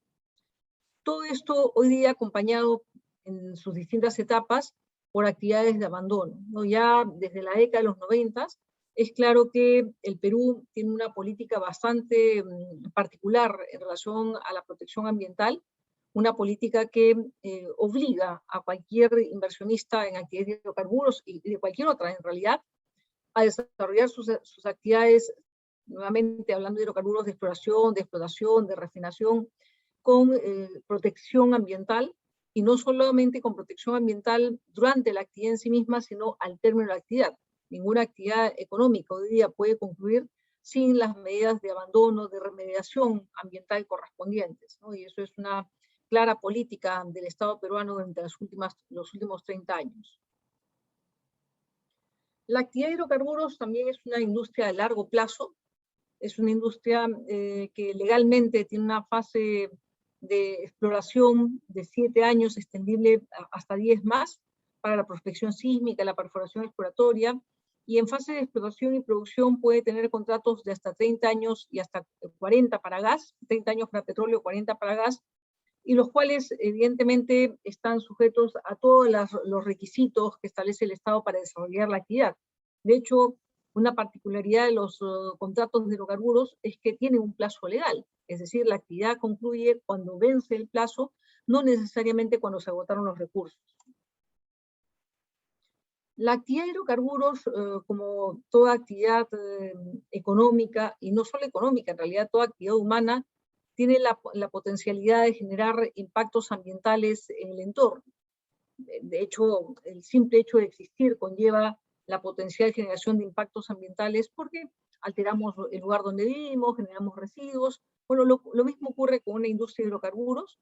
Puede generar contaminación de las aguas, puede generar contaminación del aire, puede generar contaminación del suelo, puede generar derrames y también puede, y esto se aprecia en los diversos proyectos que se realizan en el país, generar impactos ambientales positivos como el mayor conocimiento de las zonas. Hay mucha información, mucha investigación que se ha generado en el Perú a raíz de las actividades de hidrocarburos. También compensaciones ambiente por ambiente, remediación voluntaria de pasivos ambientales, pasivos generados por actividades del pasado, medidas de responsabilidad ambiental, entre otros. Y algo parecido nos ocurre cuando hablamos de los impactos sociales, porque ciertamente una actividad que se empieza a desarrollar en un lugar donde no se realizaba este tipo de proyectos, de industrias, de actividades, va a generar cambios en el entorno. Puede implicar la radicalización de ciertos grupos sociales que encuentran en el tema ambiental una plataforma para plantear otras aspiraciones, otras reivindicaciones de carácter político u otro. Puede implicar cambio en los patrones de intercambio, podría generar afectación a la salud, afectación al patrimonio arqueológico, podría generar sobreexpectativas, cambio en los patrones culturales, entre otros. También las actividades de hidrocarburos, como los diversos proyectos de inversión, generan empleo local, capacitación y contratación de servicios locales, contribución a la educación y a la salud de la población, vías de acceso, prestación de servicios a poblaciones rurales, programas de inversión social, fideicomisos, entre otros. ¿Y por qué resalto estos impactos ambientales y sociales? Porque es importante tener en cuenta hoy día que durante las últimas 3 décadas el Perú ha afianzado en línea con las exigencias internacionales distintos mecanismos de control para gestionar estos impactos. Entonces, si por ejemplo, a través de los estudios que se realizan antes que se ejecute la actividad, se determina que esta podría generar contaminación de las aguas, esto va a ir acompañado de un compromiso de instalar un sistema de tratamiento de las aguas para efectuar vertimientos controlados y en consecuencia atenuar, retirar la carga contaminante y que ello entonces no conlleve la alteración de la calidad de los cuerpos receptores del agua del río, una laguna eventualmente, por encima de los valores ambientalmente tolerables. Si hablamos de, por ejemplo, contaminación del aire por polvo, por gases, esto implica también, a través de los estudios ambientales, la obligación de incorporar filtros, lavadores de gases, precipitadores de polvo y otros tipos de mecanismos para controlar ese impacto. Tanto los impactos ambientales como los impactos sociales deben contar con compromisos específicos que se definen o normativamente o a través de los instrumentos ambientales, como son, por ejemplo, los estudios de impacto ambiental. También una actividad como la de hidrocarburos puede generar accidentes, puede tener riesgos asociados, que falle un sistema de control, que haya un incendio, que se vuelque un camión, que se vuelque una barcaza, que se rompa una tubería.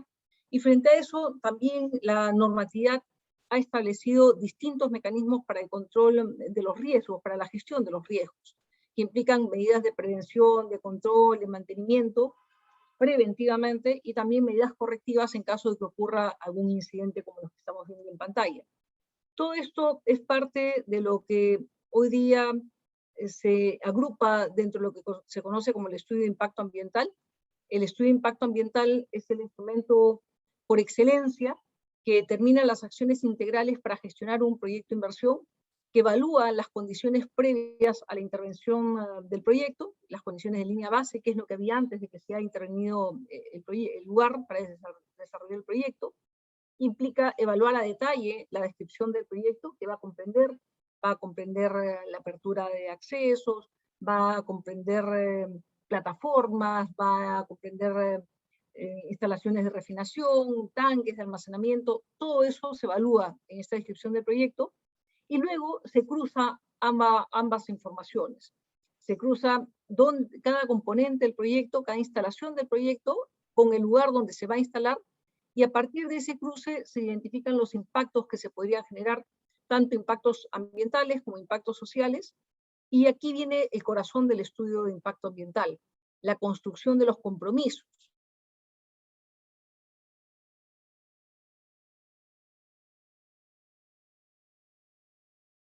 De gestión social a efectos de que cada impacto identificado tenga un compromiso que luego va a ser fiscalizado por el Estado. Decía también que una operación no solamente va a generar impactos, sino puede generar riesgos, riesgo de incendio, de volcadura, etc. Frente a eso, tenemos el plan de contingencias que se sustenta en un estudio previo, preventivo de los riesgos y en el establecimiento también de obligaciones para gestionar el riesgo, acciones preventivas de capacitación, organización de brigadas, entrenamiento y demás, y acciones correctivas para intervenir inmediatamente cuando ocurriese alguna contingencia. Y finalmente, los estudios prevén el plan de abandono como un instrumento, como una medida para recuperar la calidad ambiental del lugar intervenido cuando termina la actividad. Todo esto entonces conlleva que en la actualidad, tanto desde la perspectiva normativa, desde la perspectiva de los instrumentos de gestión y de la perspectiva técnica, se ha desarrollado una serie de medidas para la protección ambiental en las actividades de hidrocarburos. Medidas no solamente que definen bajo qué condiciones se puede instalar un equipo, una maquinaria o una planta eventualmente, cómo se debe operar, sino también medidas para controlar qué impactos va generando la actividad sobre el entorno y para establecer no solamente las medidas de cumplimiento de los compromisos adoptados, sino también medidas correctivas que pudieran requerirse en caso no se hubiera advertido oportunamente un impacto determinado. tenemos Disculpa, medidas- Ada, estamos viendo la misma diapositiva, no sé si está avanzando la diapositiva. ¿sí? Estamos viendo la diapositiva de posibles impactos ambientales. No, yo estoy en algunas láminas más adelante. Se ha quedado colgado, tal vez pueda dejar de compartir y volver a compartir. Ah, ahí está, ok. Ahora sí. Ah, sí, a ver, probemos avanzarlo una. No, ahí está, perfecto. Ahora sí, sigamos entonces. Disculpen ¿Ahora la sí? interrupción. Sí. Mil disculpas. Ok. Decía entonces que las actividades de hidrocarburos no solamente tienen controles operativos que van a verificar la eficacia de las medidas ambientales comprometidas en los estudios ambientales y el cumplimiento de la legislación, sino también medidas de abandono que van a conllevar pues la recuperación de los suelos, la recuperación de la flora, la fauna, de los ambientes intervenidos al término de la actividad. Hay distintas técnicas que ya están estudiadas, que están evaluadas, que están normadas, incluso a través de guías técnicas y otros instrumentos. También tenemos experiencias exitosas, esto es por ejemplo en Tumbes, donde por ejemplo se ha desarrollado todo un programa de turismo alrededor de una plataforma abandonada donde se han desarrollado corales, luego del abandono de las instalaciones de hidrocarburos, ¿no? Esto está en TripAdvisor, por ejemplo, lo pueden revisar ahí, hay experiencias bastante interesantes. Las actividades de hidrocarburos en Perú, entonces, como señalábamos, tienen larga data, principalmente en la costa norte, donde empezaron a desarrollarse en el siglo XIX, donde hoy día se desarrollan actividades de pesca, turismo, recreación, de hecho son muy conocidos por los balnearios de Máncora, Los Órganos, Punta Sal y otros. Tenemos actividades también desarrolladas en la selva central desde 1939, 1971, y en la selva sur, en Cusco, desde el año 2004, con el proyecto Camisea, como ya se ha visto. De hecho, en 2003, el BID anunciaba con bombos y platillos el financiamiento de las actividades para el proyecto Camisea, y en estos años que han transcurrido desde el 2003 a la fecha, hay muchas cosas que comentar. No solamente comentar, como ya se ha visto en la presentación anterior, el aporte económico, sino también lo que significa un proyecto de hidrocarburos de esta envergadura en el país. Y de hecho, decía hace algún rato que los proyectos de hidrocarburos son de largo aliento. Si hacemos una revisión rápida del proyecto Camisea, que es sumamente relevante para la región del Cusco, la suscripción del contrato con la empresa Shell, que permitió encontrar las reservas del gas de Camisea, se dio en el año 1981. Fíjense cuánto tiempo ha pasado, o cuánto tiempo pasó, para que recién se pudiera explotar el gas de Camisea a partir del año 2004. Han pasado décadas para poder desarrollar la actividad de hidrocarburos. Y esto implica pues diversos factores. Factores económicos, factores técnicos, factores de negociación, como ocurrió en este caso donde finalmente no se encontró viabilidad del proyecto para la empresa, para el consorcio Shell Móvil, y la empresa en el año 1998 decidió no continuar con el proyecto, y se fue, y el Estado tuvo que volver a concursar la explotación del lote 88 en el año 99, y bueno, finalmente lo adjudicó en el año 2000 y se empezó la producción en el año 2004. Los proyectos de hidrocarburos son, repito, de largo aliento, no solamente en lo que concierne a su explotación, sino en el tiempo que involucra la maduración de un proyecto de esta envergadura. O sea, si hoy día queremos un nuevo Camisea, por ejemplo, esto es algo que probablemente no lo vamos a ver ni en 5 ni en 10 años, porque la maduración, el desarrollo de un proyecto de esta envergadura pasa por múltiples fases y factores que tienen que ser debidamente evaluados, y además, como ya se había señalado, hay pues una competencia mundial por estas inversiones, por la magnitud que tienen y las implicancias que tienen cada una de ellas. En el año 87 ya el Ministerio de Energía y Minas señalaba que el proyecto Camisea tenía la potencialidad de cambiar y diversificar la matriz energética del Perú con una fuente de energía más limpia, disponer de una fuente de energía más económica y eficiente que el carbón, el diésel o el querosene para producir electricidad, mejorar la balanza comercial de hidrocarburos del país. Gran parte de esto se ha conseguido, hay todavía ciertamente muchos retos por delante, pero también muchas experiencias desde la perspectiva socioambiental. De hecho, una experiencia muy reconocida por todos es el programa ambiental comunitario, el PEMAC, que empezó en el Bajo Urubamba. Esta es una experiencia que se desarrolló en el marco del proyecto Camisea, que opera ininterrumpidamente desde el año 2002, cosa bastante importante en el Perú, donde siempre andamos haciendo y deshaciendo.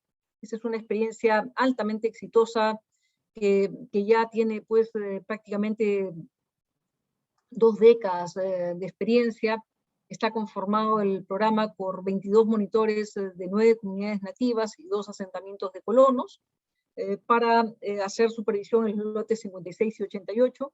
Y de hecho, gracias a esta y otras experiencias, por ejemplo, en el 2019, el Perú 21 y el Centro Mexicano para la Filantropía premiaron a Pluspetrol con el distintivo de empresa socialmente responsable por la labor sostenible que ha desarrollado en relación al proyecto Camisea. El Ministerio de Energía y Minas en 2010 también dio un reconocimiento público al PEMAC del Bajo Urubamba con la medalla del Ministerio de Energía y Minas por su buen desempeño. Esta es una lámina difundida por el propio PEMAC. ¿Qué actividades realizan?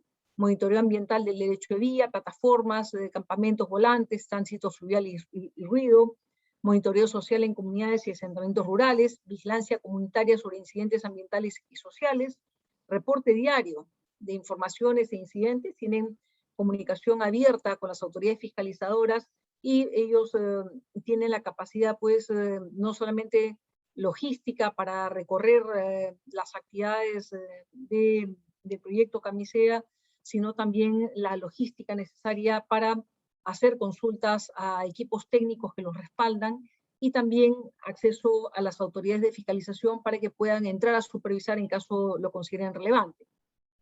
A raíz de las denuncias o la información que el PEMAC pueda aportar.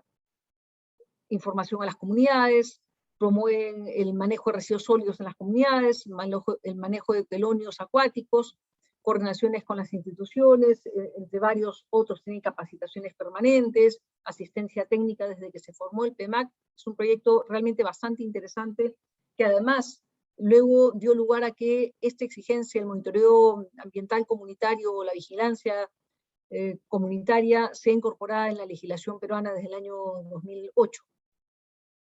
En el 2005, Pluspetrol también desarrolló un proyecto muy interesante, el programa de monitoreo de la biodiversidad, como un programa científico independiente que evalúe el estado de la diversidad biológica y su evolución en el área del proyecto Camisea.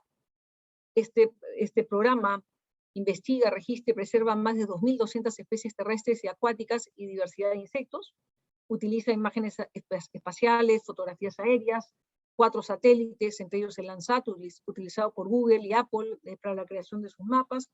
En realidad ha tenido un aporte muy, muy importante a nivel de la comunidad científica en lo que concierne a la biodiversidad, más aún teniendo en cuenta que la zona donde se ha desarrollado el proyecto Camisea es una zona de altísima diversidad, una de las 34 zonas de mayor diversidad biológica del mundo. Tenemos entonces múltiples trabajos que ha hecho este programa, y tanto el proyecto Camisea, ya como saliéndonos un poco de este proyecto, como las actividades de hidrocarburos en general en el país, tienen un aporte continuo en lo que concierne a asistencia en términos de alimentación, en términos de educación, en términos de desarrollo local. Y, por ejemplo, si desean investigar más sobre estos aspectos, hay una página web promovida también por la Sociedad Nacional de Minería, Petróleo y Energía, donde se recopilan estas experiencias y se puede revisar ahí bastante, hay un aporte social bastante importante de las empresas. ¿Qué ha pasado con el Estado a lo largo de estas 3 últimas décadas? El Estado ha crecido muchísimo en estas últimas 3 décadas. De hecho, podemos decir que al año 1990 prácticamente no teníamos una legislación ambiental clara en el Perú, teníamos una que otra norma salpicada, pero en el año 1990 se aprobó el Código del Medio Ambiente y los Recursos Naturales, y a raíz de esta norma tuvimos casi 2 décadas de desarrollo normativo, tanto a nivel de normas generales vinculadas a los residuos, al aire, flora, fauna, como también para ciertas actividades industriales, entre ellas, evidentemente, la de hidrocarburos. De hecho, el Reglamento Ambiental de Hidrocarburos fue el segundo reglamento ambiental aprobado en el Perú, en el año 1993. El hidrocarburos ha sido un sector bastante ágil, bastante dinámico en el desarrollo de su normatividad. En 2006 aprobó un segundo reglamento ambiental de hidrocarburos y en 2014 un tercer reglamento, que es el vigente, y eso complementado por normas de participación ciudadana, gestión social, límites máximos permisibles, entre otros. ¿Qué debe cumplir un inversionista en el Perú? Toda la normatividad ambiental general y además la normatividad sectorial para aquellas actividades que cuenten con normatividad sectorial. De hecho, cuentan con normatividad sectorial las actividades de minería, hidrocarburos, electricidad, industria, vivienda, agricultura, transportes y pesca, y ahí paramos. Las demás actividades carecen de una reglamentación específica, pero todas deben cumplir la normatividad ambiental general sin excepción. Esta legislación diseñada en los 90 se ha basado en algunos instrumentos importantes, el estudio de impacto ambiental que ya veíamos hace un ratito, y que es un instrumento que permite establecer compromisos para futuras operaciones, que vimos evalúa el entorno, evalúa el proyecto, los impactos, y establece compromisos frente a cada impacto identificado. El PAMA fue un instrumento para corregir los impactos de las empresas que ya venían operando antes de que se apruebe el reglamento ambiental. Y en los 90 se dispuso que ambos instrumentos cumplan los límites máximos permisibles, que son indicadores que controlan la descarga de contaminantes al ambiente. Entonces, ninguna empresa en el Perú puede operar si es que no cumple con los límites máximos permisibles. 30 años no pasaron en vano. Hoy día del EIA y del PAMA se han derivado varios instrumentos derivados. Todos los derivados del EIA cumplen una finalidad preventiva, todos los derivados del PAMA cumplen una finalidad correctiva. Y lo que también cambió en estas décadas es que ya no solo se controlan las descargas al ambiente, sino el efecto de estas descargas sobre la calidad ambiental, sobre la calidad del aire en los espacios públicos, sobre la calidad del agua en los cuerpos de agua, en los ríos, sobre la calidad del suelo. Entonces, todos estos aspectos son hoy día objeto de control en las empresas, pero no solamente se limitan estos controles a los EIAs y a los PAMAs, sino que hay diversas autorizaciones, licencias y permisos que tiene que conseguir una empresa luego de aprobar el estudio de impacto ambiental y antes de iniciar operaciones. Por eso es que los tiempos son largos. Elaborar un estudio de impacto ambiental toma, grosso modo, alrededor de un año. La aprobación de un estudio de impacto ambiental toma, grosso modo, también un año. Ahí tenemos 2 años solamente en el estudio de impacto ambiental, en plazos óptimos, además. Y después de eso viene todo un trabajo intenso que muchos llaman la permisología, que implica la obtención de diversas licencias y permisos, como se señala en la lámina. Podríamos hablar de 200, 300 autorizaciones, licencias y permisos para un proyecto grande. ¿Por qué tantos? Porque se requiere un permiso, por ejemplo, para cada fuente de agua. Si vamos a captar agua de una fuente, o una empresa va a captar agua de 2 fuentes, requiere 2 estudios de acreditación hídrica, 2 autorizaciones para ejecutar las obras, 2 licencias de uso de agua. Ahí nomás ya tenemos 6 licencias y permisos solamente para captar agua de 2 fuentes. Amén de todas las demás autorizaciones, licencias y permisos para otras actividades que pueda desarrollar la actividad, el proyecto de hidrocarburos. Luego, iniciar la actividad, se debe cumplir todos los mandatos de la legislación, todos los mandatos de los estudios ambientales, licencias y permisos, y todo esto sujeto a fiscalización. Y no solamente eso, porque esto es el inicio de la actividad, pero cuando la actividad empieza, Camisea, decíamos, empezó en el año 2004, después de que empezó, cualquier cambio en las instalaciones o en las actividades va a requerir también una aprobación de parte del Estado. Hoy día tenemos 3 mecanismos para poder modificar un estudio ambiental: la comunicación previa, el informe técnico sustentatorio, la modificación de EIA, y son requeridos para actividades muy menores que cambian o para actividades más intensas, y, por ejemplo, una modificación de EIA también toma alrededor de un año para elaborarse y alrededor de un año para aprobarse. Entonces, hablamos de exigencias bastante complejas.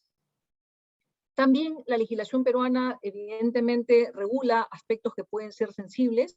como por ejemplo la tutela de los pueblos indígenas en aislamiento y contacto inicial. Tenemos una ley, la ley 27836, que protege estas poblaciones y que establece, por ejemplo, la intangibilidad de las reservas PIASI, como se llama a estos pueblos, salvo situaciones de necesidad pública. Entonces permite, por excepción, el aprovechamiento de recursos naturales, siempre y cuando se demuestre a través del estudio ambiental que no se afectarán los derechos de estas poblaciones y siempre que nuevamente el estudio ambiental sea aprobado. Además, cuando se plantee la exploración o explotación de algún recurso natural dentro de la reserva indígena, se requiere una opinión técnica favorable del Viceministerio de Interculturalidad. Sin esta opinión técnica favorable, por ejemplo, el estudio de impacto ambiental no puede ser aprobado.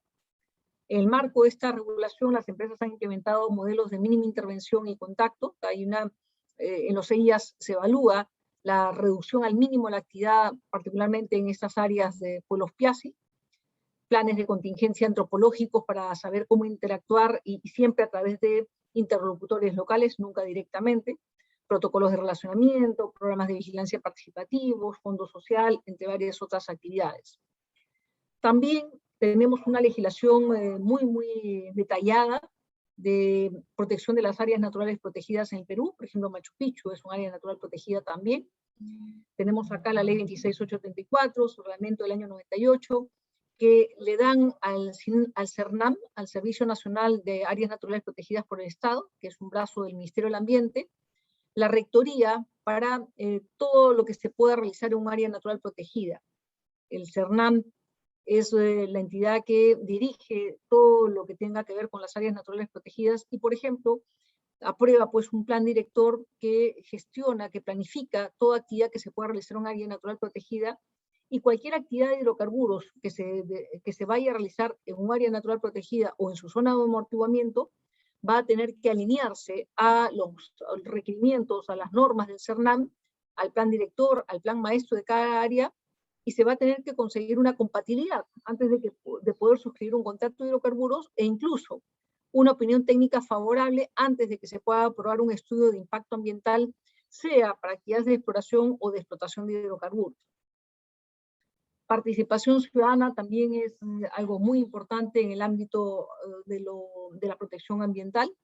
De hecho, desde el año 1996, el sector de energía y minas cuenta con normas de participación ciudadana. En el caso de hidrocarburos, la participación ciudadana cubre todas las etapas de la actividad, desde la negociación del contrato petrolero, participación ciudadana a cargo de Perupetro, y también participación ciudadana durante la elaboración y evaluación de los estudios de impacto ambiental a cargo del SENACE, MINEN, GORE, donde se van a tomar en cuenta diversos aspectos, enfoques de género, interculturalidad, derechos de los pueblos indígenas, derechos de las poblaciones locales. Hay una serie de aspectos que se toman en cuenta, y como señalaba, esta participación cruza transversalmente toda la actividad hasta la etapa de abandono de la misma. Entre los mecanismos de participación que tenemos regulado, como les señalaba, tenemos la vigilancia y monitoreo participativo, que son inspiradas claramente en el PEMAC, del proyecto Camisea. Dentro de las autoridades competentes, tenemos autoridades que hacen la evaluación técnica. Los proyectos de mayor envergadura están a cargo del SENACE, que pertenece al Ministerio del Ambiente, y que aprueba los estudios ambientales antes de que se pueda desarrollar una actividad de hidrocarburos. También el Ministerio de Energía y Minas conserva algunas funciones. El Ministerio del Ambiente es la autoridad que aprueba todas las normas vinculadas a los parámetros de control de la contaminación, también al visto bueno a los reglamentos ambientales sectoriales. Tenemos la ANA, la Autoridad Nacional del Agua, que es quien otorga todo permiso para realizar cualquier actividad que pudiera afectar al recurso hídrico. Muchas otras autoridades emiten opiniones en el procedimiento de la evaluación ambiental, y tenemos alrededor de 10, 15 autoridades que fiscalizan las actividades de hidrocarburos. OCENEMIN, por ejemplo, fiscaliza la seguridad de las instalaciones, el OEFA los aspectos ambientales, el Ministerio de Trabajo a través de la SUNAFIL, la salud y seguridad de los trabajadores, la ANA, la calidad de los cuerpos de agua, tenemos la DICAP y la SUTRAN, la SUNAT también por los insumos químicos y bienes fiscalizados, entre otros. Pero también, en relación a las actividades de hidrocarburos, tenemos otras autoridades que cumplen roles colaterales. Los gobiernos regionales, los gobiernos locales cumplen funciones importantísimas porque con los recursos del canon, por ejemplo, tienen a su cargo promover el desarrollo regional, con los recursos del canon y los recursos que reciben y generan también, evidentemente, el Estado.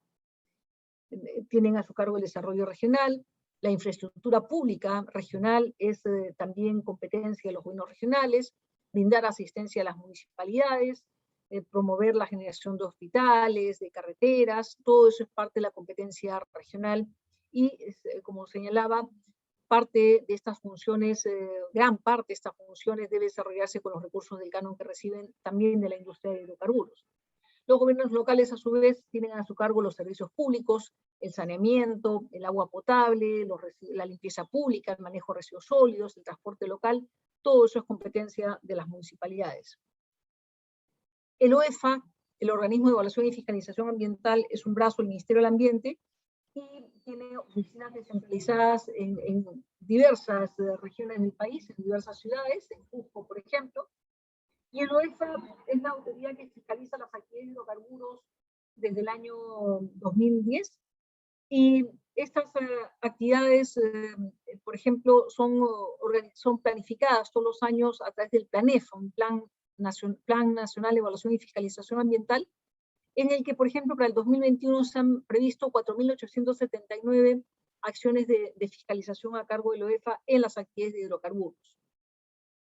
El OEFA tiene la capacidad de imponer medidas administrativas que pueden implicar paralización inmediata de actividades cuando se detecte alguna situación de riesgo. El OEFA puede ordenar la modificación o actualización de los estudios de impacto ambiental, puede ordenar que se investigue, que se genere más información. La verdad que tiene bastantes facultades en la etapa de supervisión y en la etapa de la fiscalización.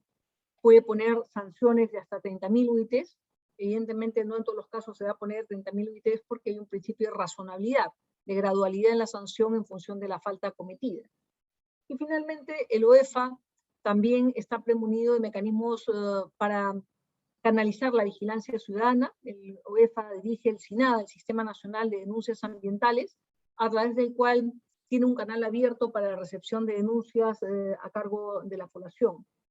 Entonces, la actividad de hidrocarburos en el país es una actividad nuevamente de larga data, que tiene una muy rica experiencia en términos de lo que es la protección ambiental, la gestión de la seguridad, el desarrollo local, el apoyo al desarrollo local, y también una larga experiencia desde la perspectiva del Estado, ¿no? Creo que es bien importante tomar en cuenta todo esto cuando hablamos de una actividad tan importante para el país como la de hidrocarburos. Bueno, muchísimas gracias. Quedo atenta a sus preguntas.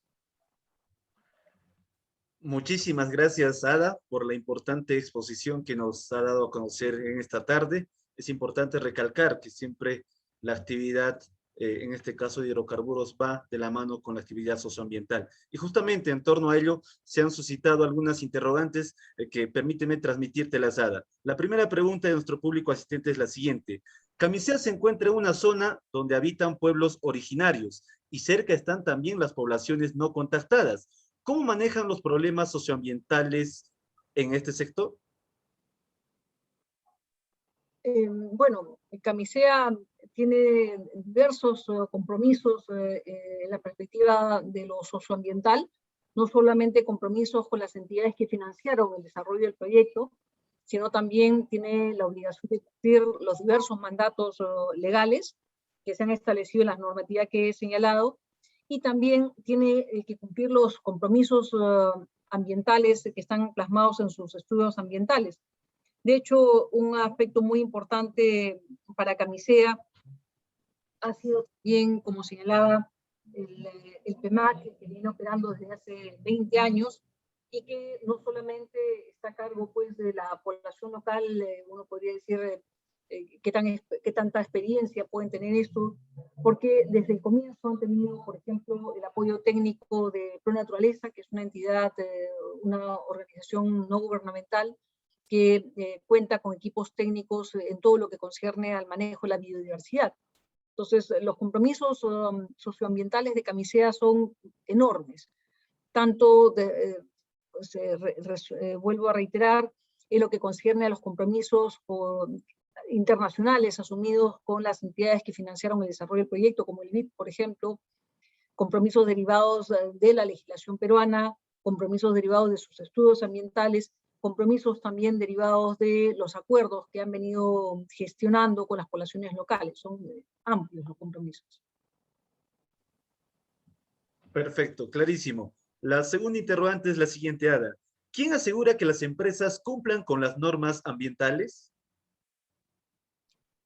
Bueno, como he señalado, tenemos la actuación del OEFA, que es el Organismo de Evaluación y Fiscalización Ambiental creado el año 2008, que es un brazo técnico del Ministerio del Ambiente y que se encarga de fiscalizar las actividades de hidrocarburos y de Camisea en concreto, en todos los aspectos que están relacionados todos los aspectos ambientales relacionados con su actividad, pero ellos complementado con los vigías, con los que cuenta también el proyecto Camisea, tanto conformando el TEMAC como, por ejemplo, también el plan de contingencia antropológica. Hay vigías de las comunidades nativas de la zona de influencia que permanentemente están verificando el cumplimiento de los compromisos, el cumplimiento de los acuerdos, y que, como ya señalé, tienen además una comunicación constante con las autoridades fiscalizadoras del país. El OCINAMIN, en los aspectos de seguridad, el OEFA, en los aspectos ambientales, la DICAPI, en lo que concierne a la navegación en los ríos, por ejemplo, de la zona. Hay múltiples autoridades que intervienen en la fiscalización de esta actividad. Excelente, Ada. Y finalmente, ¿cuáles son los índices de desarrollo humano de los distritos de entorno? Mira, no tengo esa información acá a mano. Estimo que la Sociedad Nacional de Minería, Petróleo y Energía les podría alcanzar esa información, pero lo que sí es claro, yo he tenido en algunos momentos la oportunidad de visitar las instalaciones del proyecto Camisea, y sí es claro que hay una interrelación importante con las comunidades del entorno, y hay una sinergia bastante positiva que se ha generado a través, pues, de la asistencia que les brindan en términos de salud, en términos de educación, en términos del desarrollo de empresas locales y la compra de bienes y servicios a estas. Creo que hay una contribución muy positiva, y de hecho el proyecto Camisea es uno de los proyectos modelo del país y que ha tenido una influencia enorme, no solamente en el desarrollo de la normatividad nacional, sino también en el desarrollo de otros proyectos de hidrocarburos en el país. O sea, el Camisea ha sido una experiencia que ha permitido generar múltiples mecanismos, no solamente en términos de participación ciudadana, no solo en términos de protección de la diversidad biológica, sino también en lo que concierne al relacionamiento social. Antes del proyecto Camisea no existían los planes de contingencia antropológicos. Antes del proyecto Camisea no existía esta interrelación tan activa entre la empresa y las comunidades del entorno. Creo que Camisea, al haber sido un proyecto, al ser un proyecto tan grande, tan importante para el país y que ha concitado tanta atención, ha sido un laboratorio de múltiples experiencias que han enriquecido la actividad de hidrocarburos en el Perú. Muy bien. Muchas gracias, Ada, por la importante participación que esta tarde nos ha traído.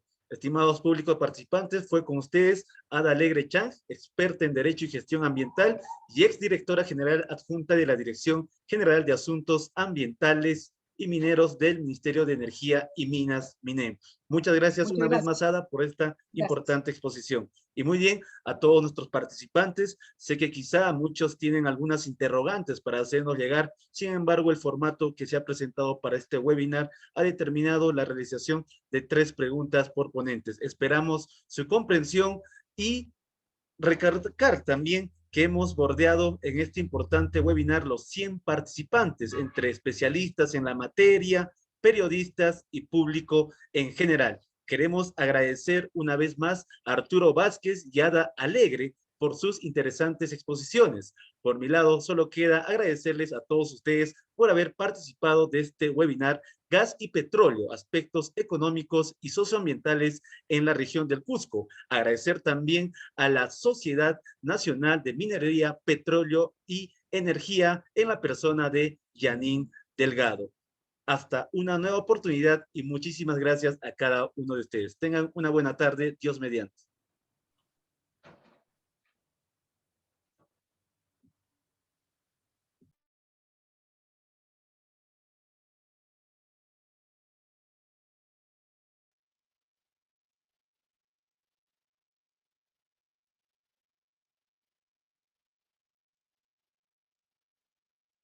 Hoy te contestamos 3 preguntas sobre el gas natural.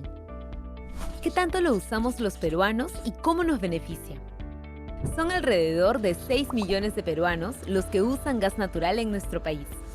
Esto supone un ahorro de casi 420 millones de dólares para sus bolsillos. Pero no es todo.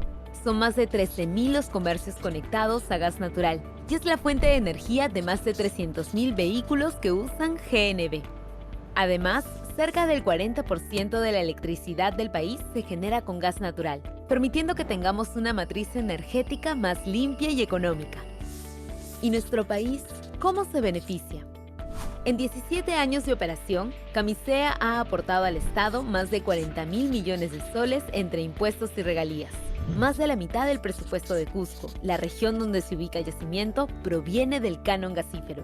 Además, Camisea deja al Estado, entre impuestos y otros aportes, el 65% de la renta que obtiene cada año.